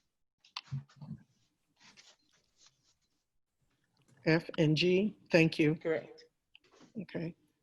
Could I get it seconded, please? Oh, sorry, we have to revise it. Okay, thank you. Go ahead. Make a motion that we approve the consent agenda minus F and G. Thank you. It's been moved and seconded by Ms. Yolanda that we approve the consent agenda with the exception of F and G. Are there any questions? Roll call vote, please. Maxine Drew, Maxine Drew, yes. Yolanda Clark, Wanda Clark, yes. Janie Humphries, Janie Humphries, yes. Randy Lopez, Randy, yes. Wanda Brownlee Page, Wanda Brownlee Page, yes. Valdine Nguyen, Aldina Nguyen, yes. Stacy Yeager. Stacy, yes. Motion passes. Thank you. All right, for Dr. Nguyen with F and G, your comments, please.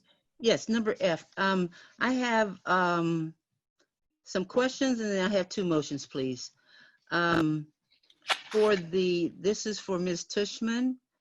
For the, where do we advertise our, well, let me preface it like this. At the end of every year, we see retirements, resignations, things like that. So where are we advertising our positions? I don't have the complete list. I can get it to you, but we advertise in a lot of different ways. We just added, for example, a new Latino organization for one. So we have various ways, and other people pick up our job postings as well. Okay, so but we do have our ads listed in the Call, the Star, the Dos Mundos, correct? I don't know all the locations. I can find out for you and let you know. Okay, well then if we don't, I'd like to have a motion to do that. And the reason being, I know we do have, I've been getting response from those postings, like for the recruitment director in the Indeed, in that what would you identify Indeed? How would you identify that? Social media? Well, they're just a platform that picks up a lot of people's postings. Right. So it's just another recruiting. Media? Huh? Would you call it social I wouldn't specify media? it as social media, really. No, I would qualify it as kind of career builder or a lot of different recruiting sites. Okay. So moving forward, since we know we're going to have a lot, if we aren't in those publications, then we sure would like to be in those publications. That's one question. And then the other request is that past practice has us getting a vacancy report on the second meeting of the month. So since the 23rd is the second meeting of the month, Madam President, I would like for us to get back into that cycle and receive a vacancy report for Tuesday's meeting. You are receiving vacancy reports in your board library. Great. For next Tuesday or what? Yeah, you get them before every board meeting. You get them on the Friday before. Very good. So thank you. And so we will have to look at that. So then my motion, Madam President, is to, I guess it would be amend the agenda and discuss the HR report in an executive session for, in the language, Mr. Goheen, to essentially protect non-elected personnel. Yes, privacy rights of non-elected personnel.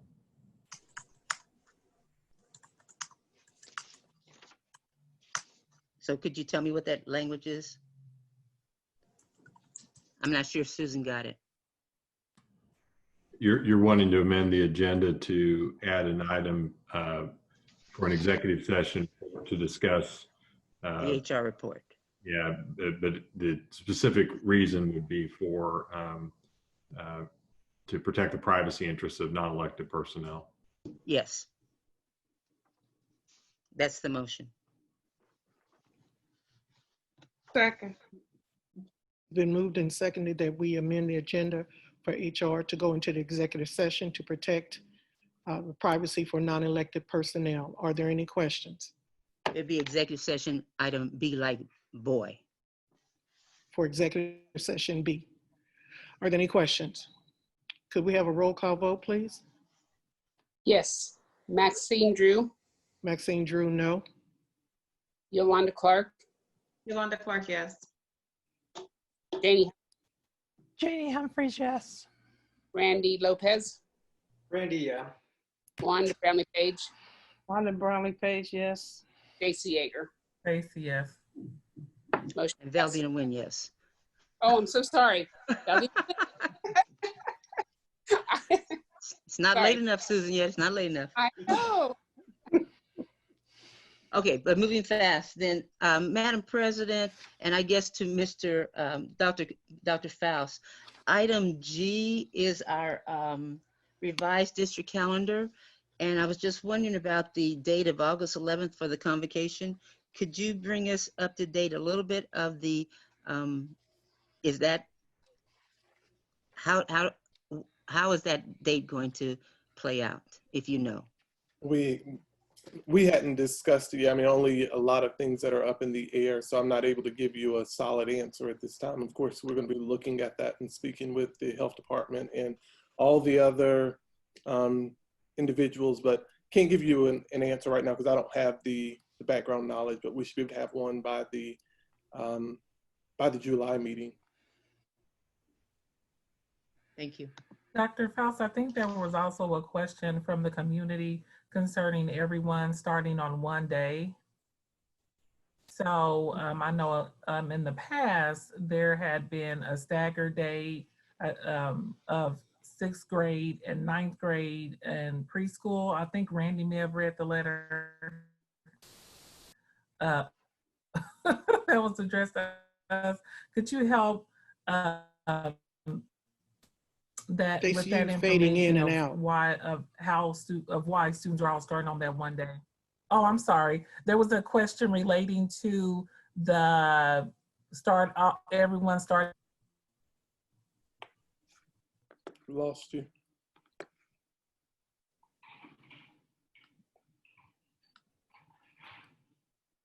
Is she back on?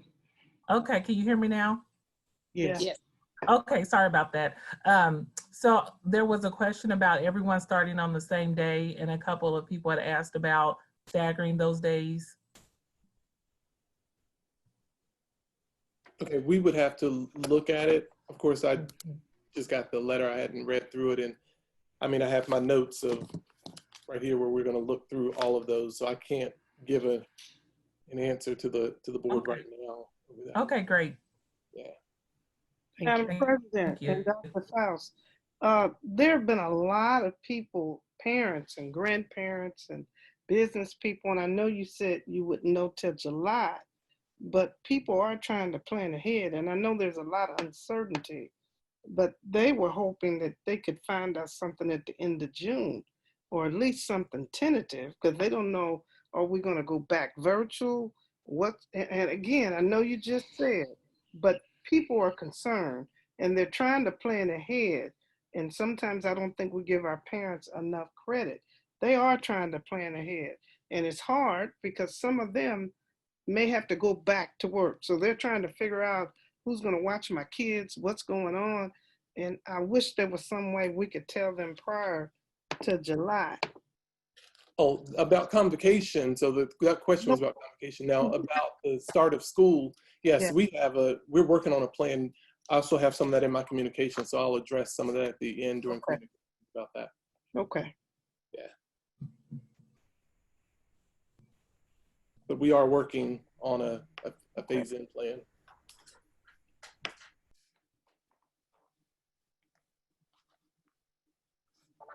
Okay, I make a motion that we approve the calendar for the 2020-2021 school year.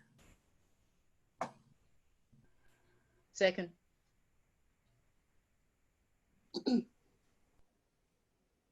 It's been moved and seconded that we approve the revised district calendar for 2021. Are there any questions? My only question is, would that or could that calendar change based off of what we hear from the state? Or is that? Okay. May we have roll call vote, please? We have to bring it back to the board. The change that was in this one was more so for the instead of doing 4x10s this summer, it was going back to the regular 5 days because we got out early. That's the only change in this one. But in the event that we have to do something different, of course, yes, we would definitely have to bring that back. And there'll be communication ongoing about that. You'll hear more about that. You're going to hear things Thursday. We're going to be sending some things to the board on Thursday. Okay, that helps. Thank you so much. Maxine Drew. Maxine Drew, yes. Yolanda Clark. Yolanda Clark, yes. Janie Humphreys. Janie Humphreys, yes. Randy Lopez. Randy, yes. Wanda Brownlee Page. Wanda Brownlee Page, yes. Valdenia Nguyen. Valdenia Nguyen, yes. Stacey Yeager. Yes. Motion passed. Thank you so much. Okay, we're now ready for the approval of payment of the bills. I make a motion that we pay our bills. Second. It's been moved and seconded that we approve the payment of the bills. Are there any questions? Yes, Madam President. Mr. Covington, I didn't have a chance to send these particularly to you, but I will. Essentially about on page 8 and 9 of the first payable, $32,000 to KDHE for instructional services. And then there's another 367 to KDHE. What are those? Dr. Nguyen, I would have that out to you first thing in the morning. I would have to go research those. Oh, okay. Well, this one's the easier one. 15,250 to UMB Bank redemption of principal. What is that? I'm not familiar with the term redemption of principal. Dennis, payments to UMB Bank are almost always, and I believe this one for sure is, related to past bond issues that we're making payments towards either principal or interest. Oh. And the $32,000 to KDHE is part of the grant program for this year. They actually send that payment to us, and then it's immediately passed through to KDHE. Oh, okay, okay. And just for what you, just so you'll know the other ones you're getting, the consultant to University of North Carolina, Chapel Hill for $22.50. And then there's a lot of, since we don't have approved travel, and this is Madam President, for later, probably in July, I've mentioned this before, but in July, we look at the purchasing policy. And so under a lot of these credit card entries are out of district travel. And we know that there are not any approved travel happening, but there's just a lot of it. And then Tang Math LLC out of district travel for $4,900. So just want to give you a heads up that these are the type of clarification items needing clarification. Thank you, Mr. Covington, and thank you, Madam President. Yes, ma'am. Thank you. So may we get a motion to approve the payment of the bill? Oh, I'm sorry, we already had that. Roll call vote, please. Maxine Drew, Maxine Drew, yes. Yolanda Clark, Yolanda Clark, yes. Janie Humphries, Janie Humphries, yes. Randy Lopez, Randy Lopez, yes. Wanda Brownlee Page, Wanda Brownlee Page, yes. Darlene Nguyen, Darlene, yes. Stacy Yeager. Stacy, yes. Motion passes. Thank you. We're now ready for policy accuracy review. Madam President, I'm going to make a motion for policy GAAA. And this is in view of the hundreds of thousands of protesters in the United States and globally in fighting against institutional racism. So my motion to revise policy GAAA is similar to what was approved the first read. But it reads as this: in meeting district needs, the administration shall maintain an equitable balance of employees in various general categories of positions with regard to race, color, religion, sex/gender, parentheses to include orientation, identity, or expression, in parentheses, age, disability, national origin, genetic information, or any other basis under the law. That's the motion to amend. Second. It's been moved and seconded that we accept the original reading of policy GAA as was read by Dr. Nguyen. Are there any questions? No, that's not the No, original. I'm sorry. It's No, I'm amended. sorry. Let me, that we amend policy GAA to GAA. as it is, GAAA as it is written. Susan, is read. back the modification by Dr. Nguyen. That's a modification by Dr. Nguyen, yes.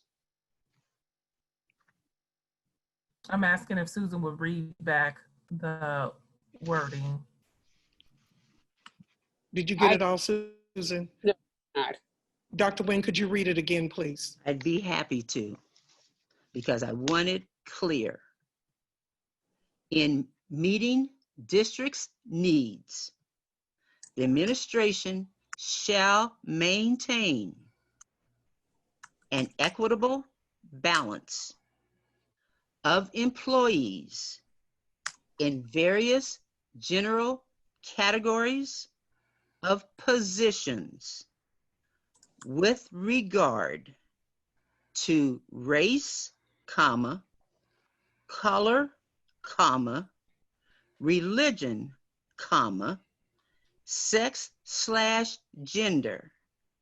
parentheses, to include orientation, comma, identity or expression, close parentheses, age, comma, disability, comma, national origin, comma, genetic information or any other basis under the law, period. Okay, it's been moved and seconded. Are there any questions? Yes, I do have a question. What is considered an equitable balance? And based upon, for instance, we know that when recruiting teachers, there is not a high level of principals of color, teachers of color. So what is considered an equitable balance, and how are you expecting human resources to meet it? And because if we do not follow our own policy because of lack of available teachers or people, for instance, this will have that will mean that they are not following our policy. Let me start with the clear. There are hundreds of thousands of people responding to institutional racism. It is time, in my opinion, that USD 500, regardless of outbursts that were already made, regardless of past votes, I'm saying it's now. What is this? June 16th, 2020, for USD 500 to take a stand and say an equitable balance is what it says. It doesn't say an equal. It doesn't say a goal. This language has been vetted by our attorney. The difference is the original first read said we would strive to maintain. I'm saying now it is time for us to maintain. Your second question, how does it impact HR? They will look for the qualifications. They will look for the credentials like they already are doing, and they will maintain an equitable balance. It does not say you have a goal. It does not strap anybody's hands. I'll say it plainly again. The world is saying it's time to stand up against institutional racism. This is a message clear that USD 500 is going to stand up and look for and hire qualified persons in, it says, general categories, various general categories of positions. We have tons of positions, but an equitable balance.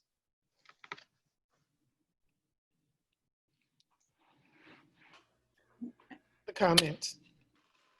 I wonder if, and I totally hear what you're saying, Dr. Nguyen.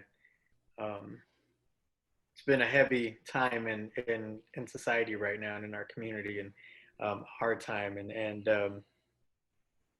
the systems continue to oppress Black and brown and poor and other vulnerable communities, LGBTQ communities, and others. So I think for us to address that is very important. So I agree that we need to really look at ourselves and look at the systems that within which we function to see what policies, what processes are in place, or what changes can we make to improve equity for our communities.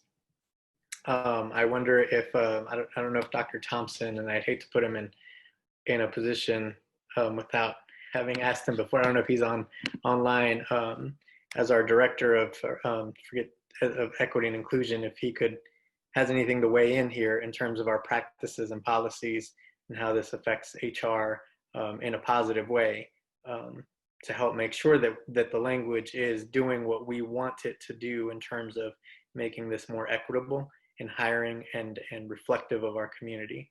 I don't know if he's on though. Thompson is out today. Oh, okay. And one of the things, what I want to do is read the revision, since she looked at the first one and made some adjustments. It says individuals shall be employed on the basis of ability and the district needs. The district is an equal opportunity employer and shall not discriminate in its employment practices and policies with respect to hiring, compensation, terms, conditions, or privileges of employment because of an individual's race, color, religion, sex, gender, and in parentheses, to include orientation, identity, or expression, in parentheses, age, disability, national origin, genetic information, or any other basis prohibited by law. The district will make reasonable accommodations upon request to applicants and employees who need them for medical or religious reasons as required by law. And so I am suggesting that we use the second reading that we have, because it basically is saying the same thing that Dr. Wynn is presenting to us. And again, that's just my opinion. Yeah. Ms. Drew, I respectfully disagree. In today's world, we don't need to dance around. We need to be direct. We need to be clear. And again, as I'll say again, you have this discussion of policies being discussed worldwide. It's time for us to stand up and be clear. You know, to say that we are an equal opportunity employer is one set of words. To say we will maintain equity is clear. We will fight institutional racism. It is clear. Any other comments? This is Yolanda. I would like to hear from, and I respect all opinions. I am struggling with this one just a little bit, just because I touch so many policies and so many different spaces. So, Greg, I'm asking you, from a legal perspective, where do we need to be? I wish that Jason was here, but I am definitely struggling with this.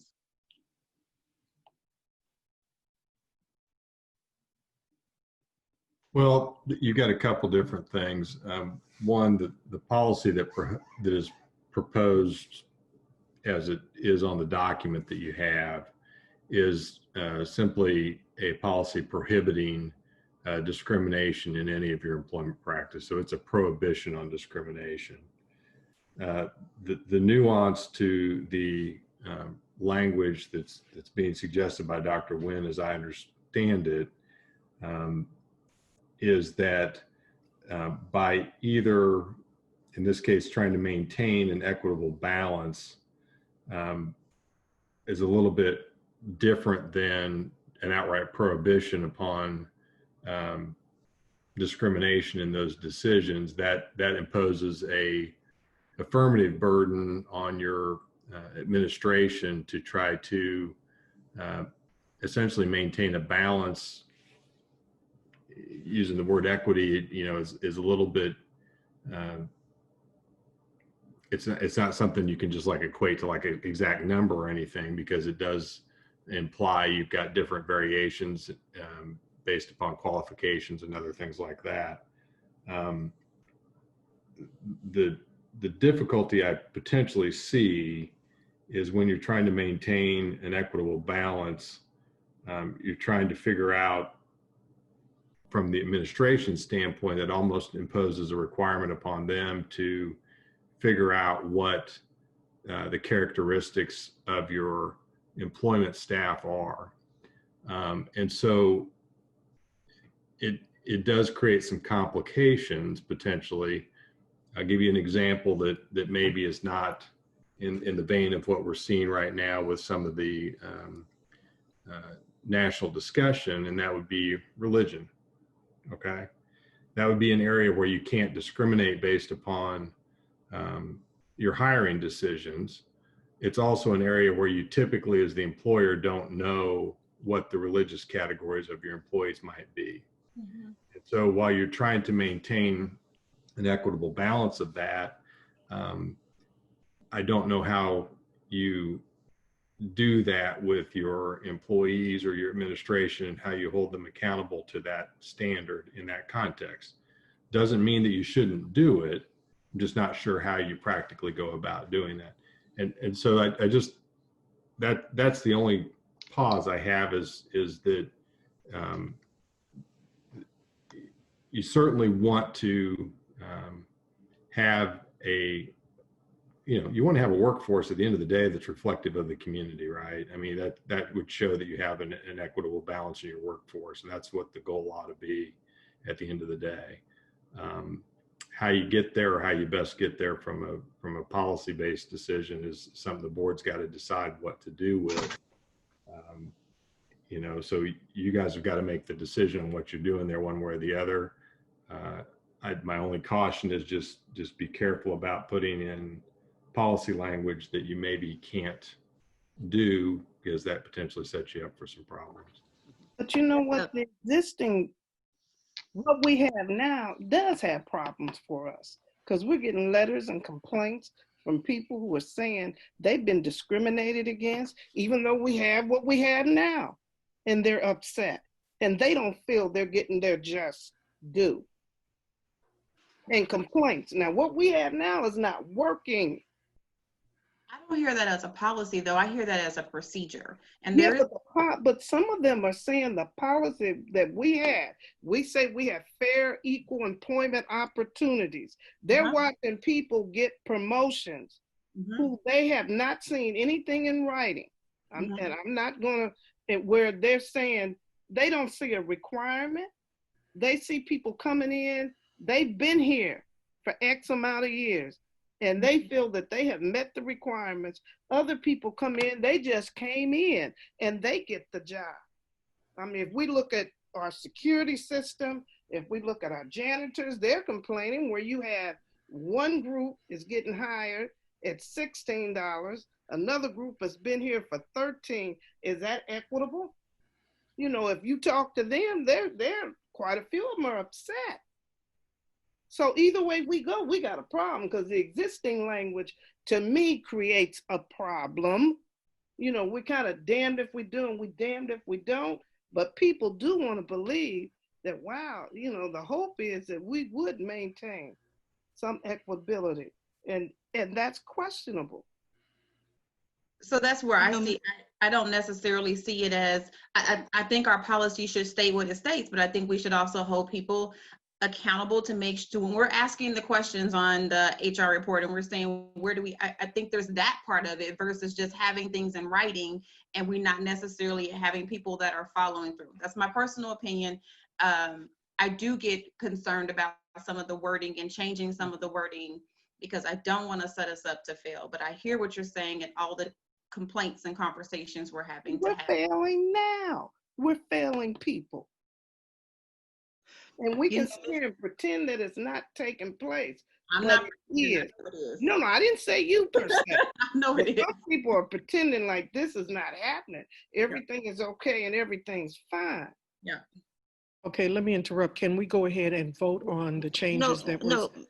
Excuse me, Mr. Goheen, you know, and you know we go back a long way, longer than any of these people on the board. But the manner in which you framed your answer is disturbing to me. Because number one, you said an affirmative burden. Do we have an affirmative action plan? Do we have one? You do not have an affirmative action plan because you don't have well, you don't have one right now. We don't have one.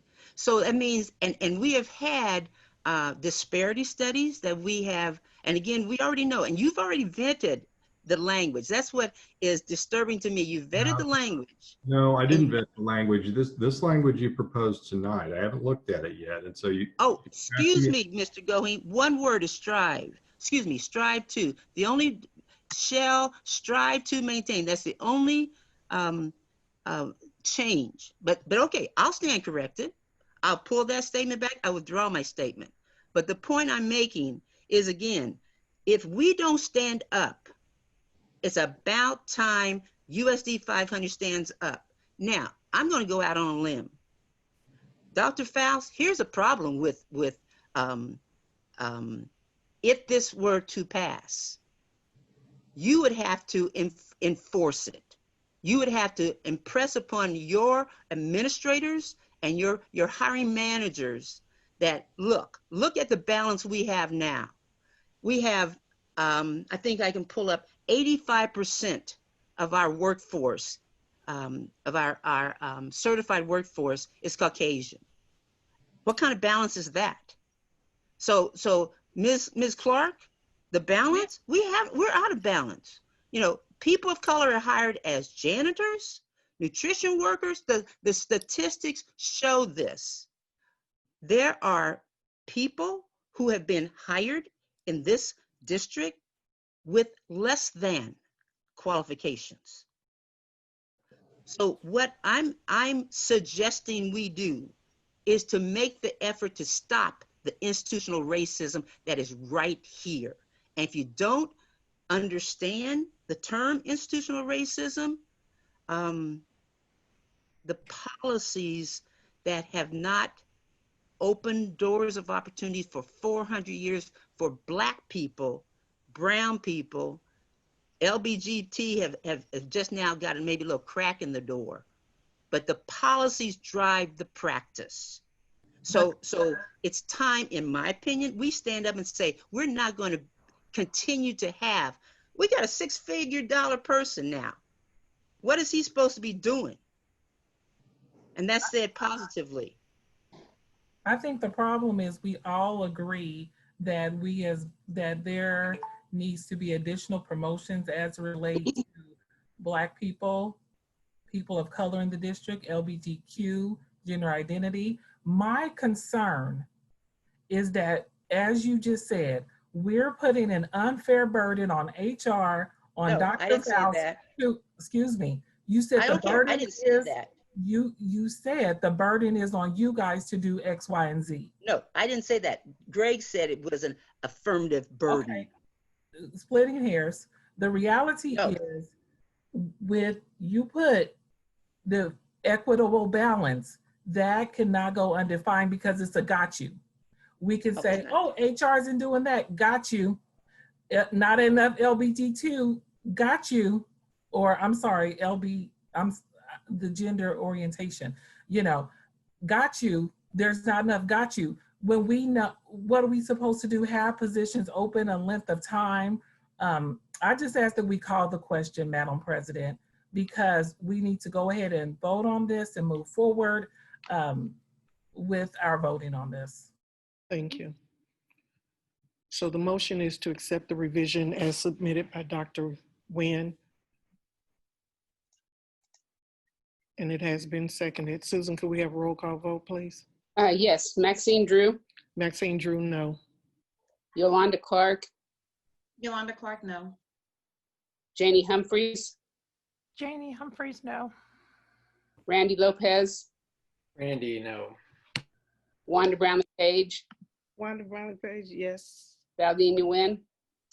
Valdina Nguyen, yes. Stacy Yeager. Stacy, no. Motion. Madam President, it's Madam a sad President, day in Kansas City, Kansas. I make a motion that we approve policy GAAAA as it is written. I need it seconded, please. Second. It's been moved and seconded that we approve board policy GAAA as written for employment opportunity and non-discrimination for accuracy and approved for posting. Are there any questions? Yeah, this is Randy. I would just say, in the vein of the last conversation, I think we all can relate that there are some issues, systemic issues, not just in our school district, but all over the country that need to be addressed. And whether the wording on the last potential amended motion was correct or not, the intent, I believe, is to try to make this system better.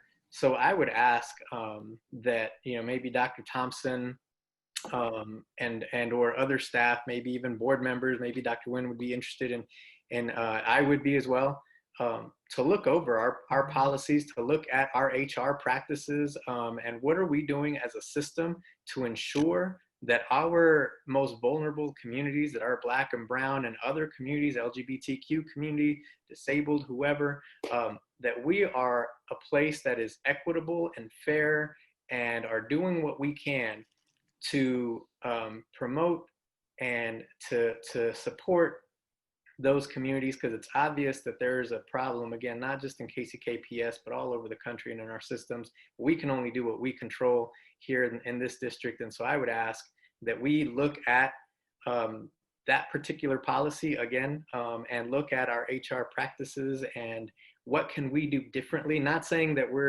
that anyone is doing anything intentionally wrong, but that we look at what can we do better because it's obvious that there's an issue. And to Dr. Wynn's point, people are speaking up because we need to, and it's past due time. So that's just my only comment to this motion. Thank you. Okay, thank you.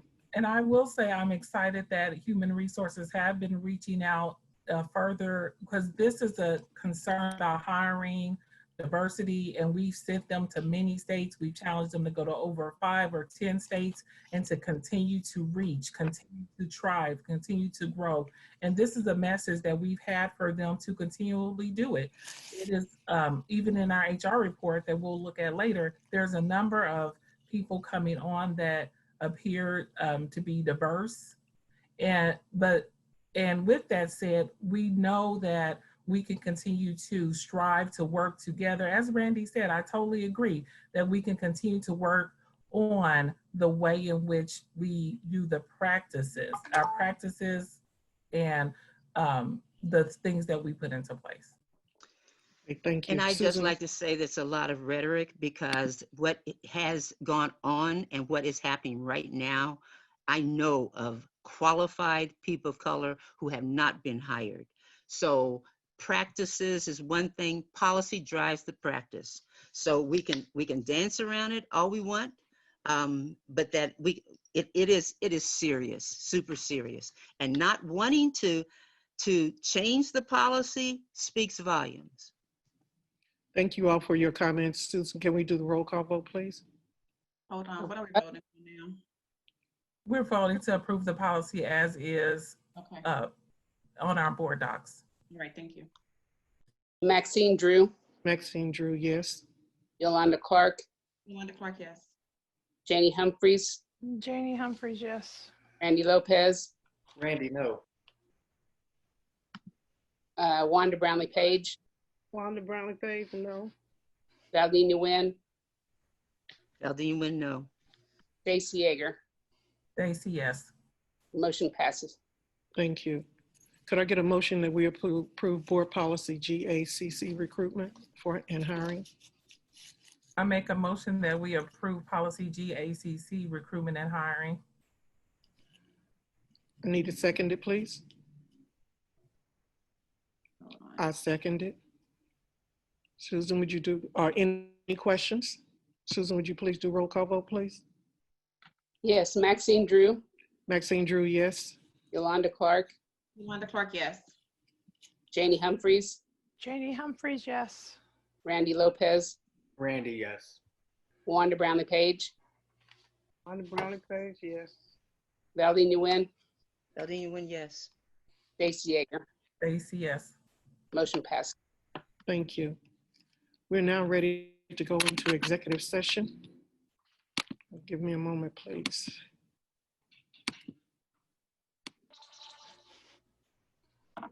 The Kansas City, Kansas Board of Education is to recess to executive session. It is now 8:37. How many minutes are we going to need? Kelly Tushman is in on this one.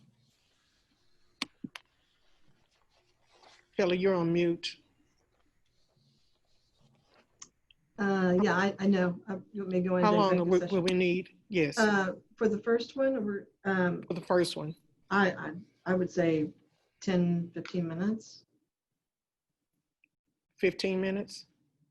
Probably Okay. enough. For 15 minutes to discuss matters of non-elected personnel in order to protect the privacy interests of the parties involved in the Kansas Open Meetings Act. We will start at 8:40 and we will be through at 8:55. Madam President, could that be 8:45? At 8:45, and we'll be through at 9 o'clock. Thank you. Thank you. Could I get a motion, please, with no action to follow? So move.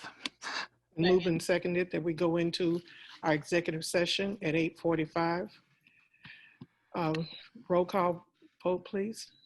Maxine Drew, Maxine Drew, yes. Yolanda Clark, Yolanda Clark, yes. Janie Humphries, Janie Humphries, yes. Randy Lopez, Wanda Brownlee Page, Valdina Nguyen, Stacy Yeager. Stacy, yes. Motion passes. Thank you. Apparently they have left. Apparently. Is everyone here?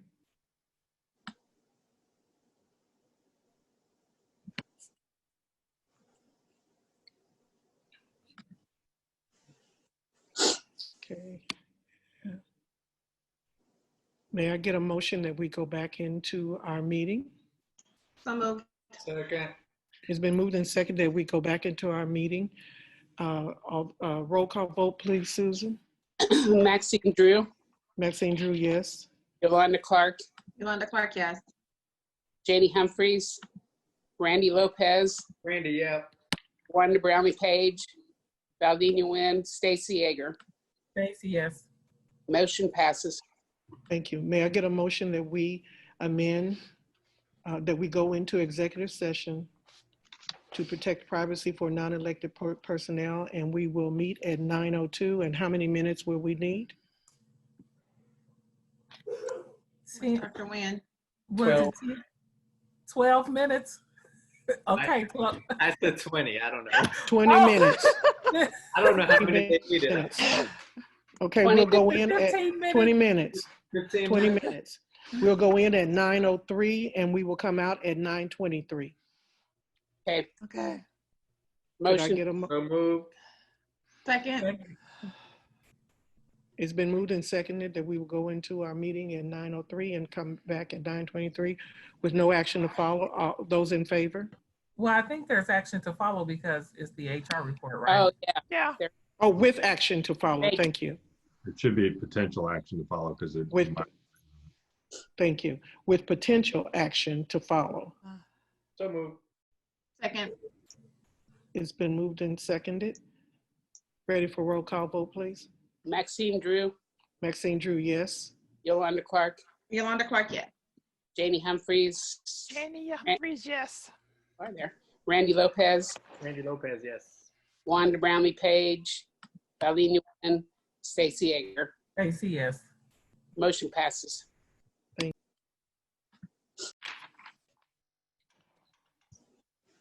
Everybody here? Yes. Could I get a motion that we go back into our meeting, please? So move. Is it moved and seconded that we go back into our meeting? Are there any questions? Roll call vote, please. Maxine Drew. Maxine Drew, yes. Yolanda Clark. Yolanda Clark, yes. Janie Humphries. Janie Humphries, yes. Randy Lopez. Randy, yes. Wanda Brownlee Page. Valdina Nguyen. Valdina Nguyen, yes. Stacy. Stacy, yes. Motion passes. Thank you. Now, may I get a motion? I move that we table the HR report to our Tuesday, June 23rd meeting. Do we need, so moved, do we need to add in anything about? It's been moved. It's been moved. Can I get someone to second? Second. It's been moved and seconded that we will table our HR report to be presented at our meeting on June 23rd.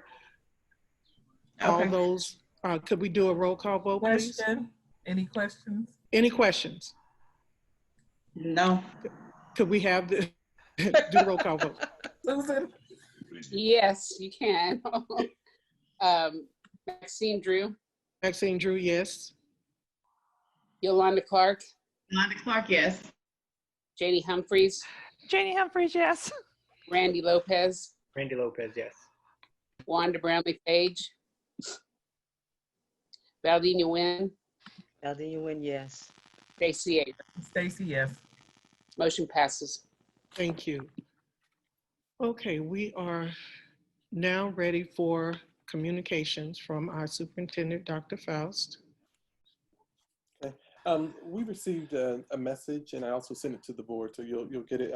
You already have it in your emails from the Kansas Teacher of the Year timeline change. Commissioner Randy Watson and Deputy Commissioner Dale Dennis have approved the changes, and the concerns that a resurgence of the COVID-19 pandemic this fall could result in the cancellation of the regional and award banquets in September and perhaps the state leadership conference. and state awards banquet in November.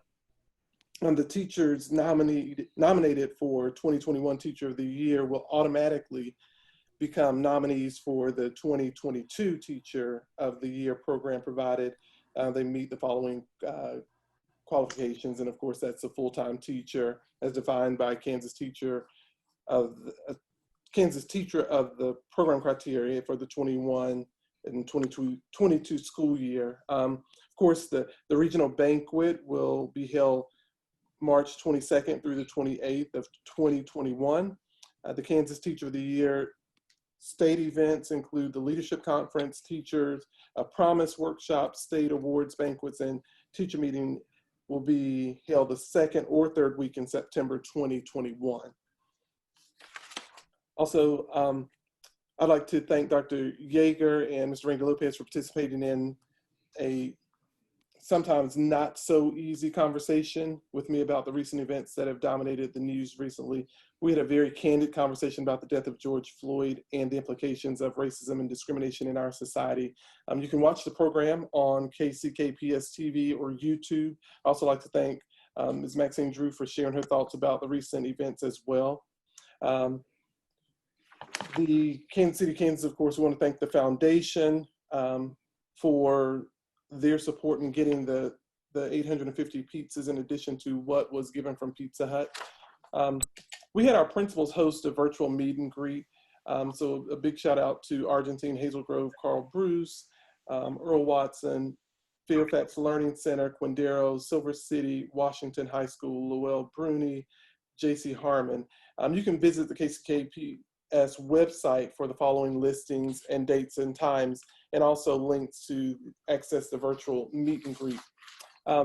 We wrapped up all 6 graduation ceremonies last week. Everything went well with staff from the communications, KCKPS Police Department, our principals, our staff, our cabinet, all in attendance. Each graduation ceremony was live streamed on the district's Facebook page with a total of, we received over 51,000 views and nearly 2,000 comments.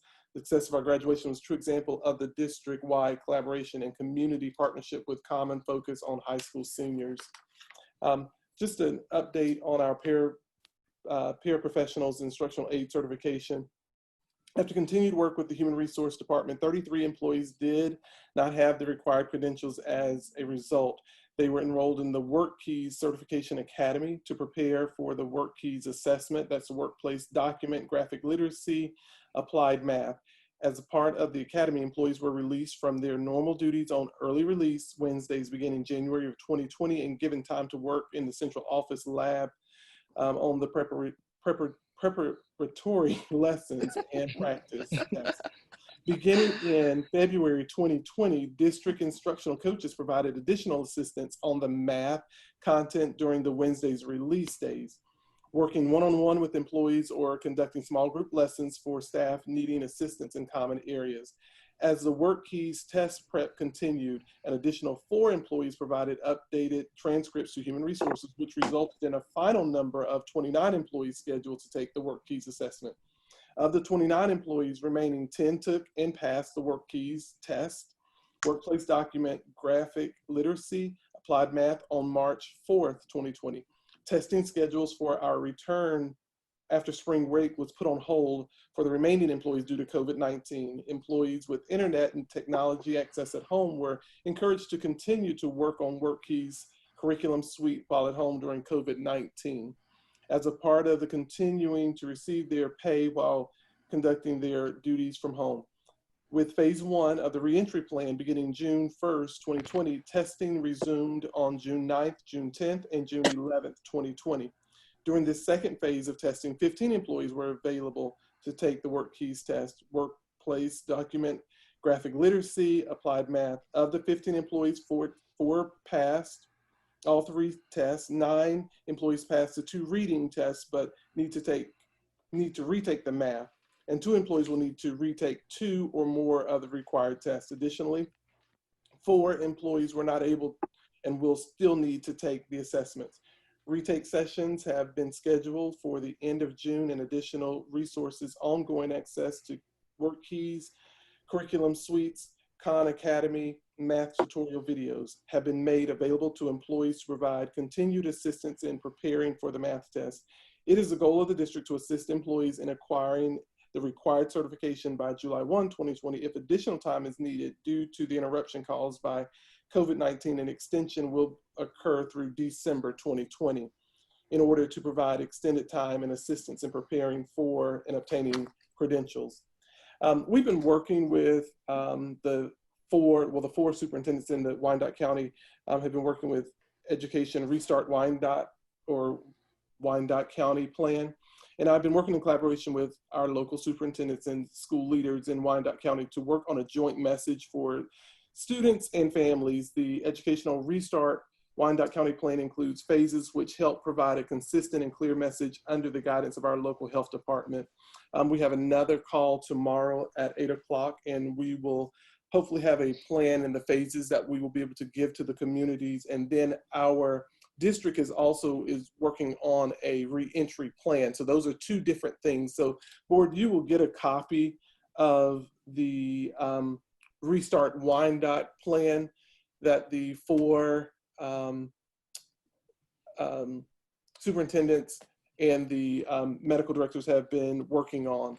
And we just have another meeting that one of the doctors had a question about one of the phases. And so we will provide, we'll get guidance from them tomorrow, and then we'll provide it to you as soon as we get the clean document. Those are my communications. Hey, thank you, Dr. Faust. I have a question, Ms. Drew. Dr. Yes. Faust. Now, we're talking about the budget, and hopefully we'll know. So will all that be taken into consideration? Because you can't fit 3 kids to a seat on a bus. So in terms of budget, I don't know what the plan is, how we're getting them to school if they're going back, as well as with social distancing, how are we going to do that in the classroom? So I don't know. That'll come with those are your phases, our plan. So this is a district, a county plan that they're giving us, but there are some of your board members are on those reentry plans. That's what that's called, the reentry plan. And so they will be providing, I want to say at the 23rd, they'll be providing the plan for you to hear all of them so that you can then have time and we can talk about them. Because when we're talking about budget, it just seems kind of goofy. We're planning, but we don't know what the plan is.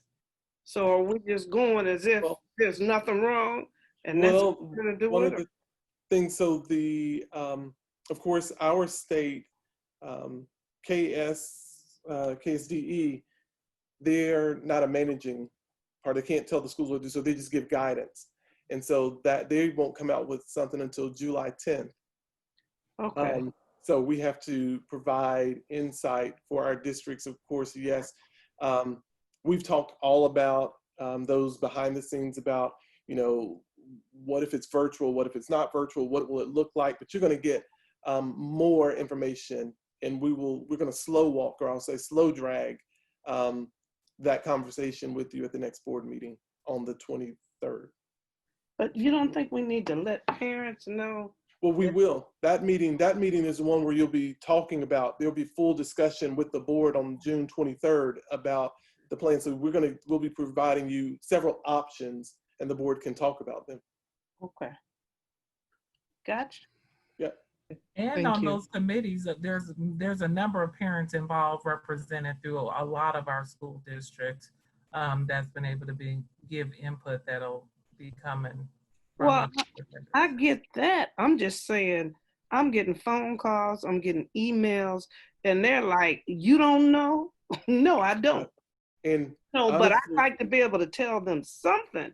We're waiting. I just keep saying we're waiting on the state. And they're like, well, they should tell us something.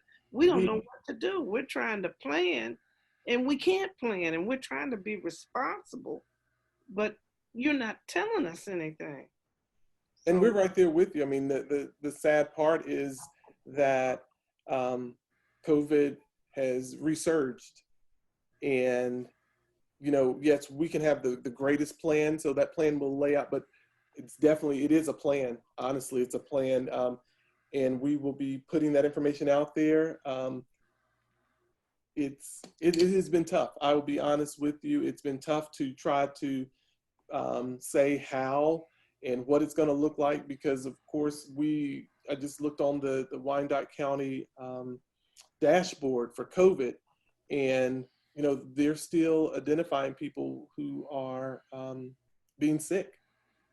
And so actually on there, it'll actually give you the zip code, and it's actually inside of our zip code, our district zip code. So it does look different for us, but we have to be able to provide a plan, and we'll have a plan for you on the 23rd, and who knows, August 1st, we may have to come back and say, hey, we've got to do something different. So we're just asking for the community to understand that it is a plan. And honestly, no one has the answer, but we want to make sure that we do, because we have working parents. They've talked about, and I'm getting ahead of it, they've talked about A-B schedule, but the A-B schedule is like their parents who work. So A, they're in, and then B, they're outside. But you have to think about it. So it's either, are they going to be all in, or are we all virtual? So if you do all virtual, then parents still have to work. So it is going to be, it'll be a different type of plan, and we will definitely be presenting it to the board on the 23rd. Okay. Yeah. And convocation will be in that plan also, because we're also considering that getting, 4,000 plus employees in, or 4,000 plus people in one area in August. We're looking at virtual, where we can send that out, but not necessarily putting everyone in one building. That's, we can't social distance, and it's hot and tight in there when it's not COVID. So we will be looking at a virtual. So we'll have the communications team looking at, can we pull off the virtual and provide it on our TV station. So those would be things that we'll be looking at also in there. Okay. Okay. All right, thank you, Dr. Faust. First of all, I want to say thank you to the board for our meeting on Saturday. We came here for self-evaluation, and I believe that as we left, we walked out with a concept of knowing that how we are going to try to work collectively and unify ourselves together. Along with that, just like Dr. Faust mentioned about a plan, here in Kansas City, Kansas, we are in phase 3. And so at some point between now and August, we are going to have to decide when we are going to have to come back into the central office to meet as a board, rather than being just on Zoom virtually, us not being here, or rather us being here in person. I just asking you all to consider that. I'm not saying when it's going to happen, but to start thinking about when it might be best for us as a board to come back into the central office and meet. And then our meeting tonight, we went from different levels of misunderstanding each other, and I hope that we can recognize that it was not personal, but we want to make sure that we are going to conduct the business of our school district in the right way during our board meetings. And so I'm asking each of us not to take it personal as to what was being said. We are all trying to mutually reach an agreement. But one of the things I want to bring to our attention as we go through reading the board norms, one of the main ones is to never surprise the superintendent or each other when conducting official business in the district. That is something that we're going to have to work on improving. And I'm not saying that we were wrong. I'm just saying that we have to make sure that we do what is necessary. And I hope you will take that with an open mind and an open heart and receive it the way in which I'm trying to present it. I thank each one of you for your suggestions, your ideas. And even though we don't agree, we're going to agree that we're going to do the best we can for our school district. And so those are my only communications. If any other board members don't have any comments, then Dr. Yeager. No, I was just gonna say we have to discuss the dates for the self-evaluation. Right. So does anyone have? Sure. Thank you to Greg and the KNEA for all your hard work. and the board for getting that agreement together. So really appreciate all the time that you guys put into it and all the meetings that you put into it. We know it's a lot of work, but we appreciate our staff and what you're doing. And so glad to be able to move forward with that. So thanks, Greg, and the KNEA and board members for that, for all your work. So thank you for that. And then I'll also just say again, I know we're in very trying times for a lot of things, and as we continue to move forward with to stand strong with the Black Lives Matters movement and to say that we're with our community, I would also just ask for prayers for our DACA students who are hanging in the balance with the potential Supreme Court ruling on them and on their future anytime now, anytime in the next couple of weeks. So, which is very unfortunate that the administration would do that to them. But anyway, just keep them in your thoughts. And as a district, we stand behind you, or at least I'll speak for myself. I stand behind you, and I'll do everything I can to make sure that your resources are there and that we're supporting you. So stay strong to our DACA students and to all of our students out there that are going through tough times right now. Thank you. And I would like to say how much I enjoyed the graduations the last 2 weeks. I was at all 6 of them, and everyone behaved beautifully. They decorated the cars. We're used to seeing the decorated hats, but they decorated their cars. Everyone was so happy. All of our staff worked so hard to make it a memorable experience. And then the meet and greets with the principals yesterday, I dropped into the Argentine with Ms. Sorrell, and JP's at Hazel Grove, and Ms. Chapman's at Carl B. Bruce. And then, of course, Dr. Tom today was at Earl Watson. And somehow I couldn't get into the Fairfax one, but Joe and them are going to find out what I did wrong. But that was just a wonderful idea to have those meet and greets. I mean, in person would be better, but that was so nice to have one in the morning and then one in the evening so that the parents have a chance to drop in and see the face of the principal of the new schools. So thank you guys for arranging that. And I hope you guys get to have a little bit of time off the next week or two after all the work you've done on the graduations. So thank you. So we need suggested dates for our self-evaluation for us to have a workshop. Does anyone have any suggestions? Before we get that, I'm sorry, I lost the feed. So I just wanted to ask 2 questions. I checked the vacancy report. So could we have Dr. Faust, HR provide info on all positions? It just has teachers, I guess. And then in case we have to go virtual, I'd like for the board to get kind of an assessment of what you found to be the case with the year-end continuous learning plan, what worked, what didn't work, and in case we have to pull from that list in August, how did it go? Okay. Thank you, Dr. Wynn. It's a good idea. Dr. Faust there? Yes. I didn't hear him. He said yes. Okay, thank you. He's here. Thank you. So again, board members, do you have any suggested dates for us to do our workshop for self-evaluation? So during that conversation, we talked about doing an all day, and I am open to during the week. If I don't know if there's a day that works better for people, if we want to look at maybe a Friday, I'm good with that. I kind of looked at this earlier. The last 3 Fridays in July, I'm pretty good with. Could we do Friday, July 17th? That works for me. Yep, that works. That's fine, yes. Yeah. Okay, do it need to be July a motion? 17th. Does there need to be a motion, or are we just good? We're just in agreement. What time in the morning would you like to start? 9 to 3. 9 to 3? Yes. Okay. And at the board office, hopefully? Yes. Yes. Okay.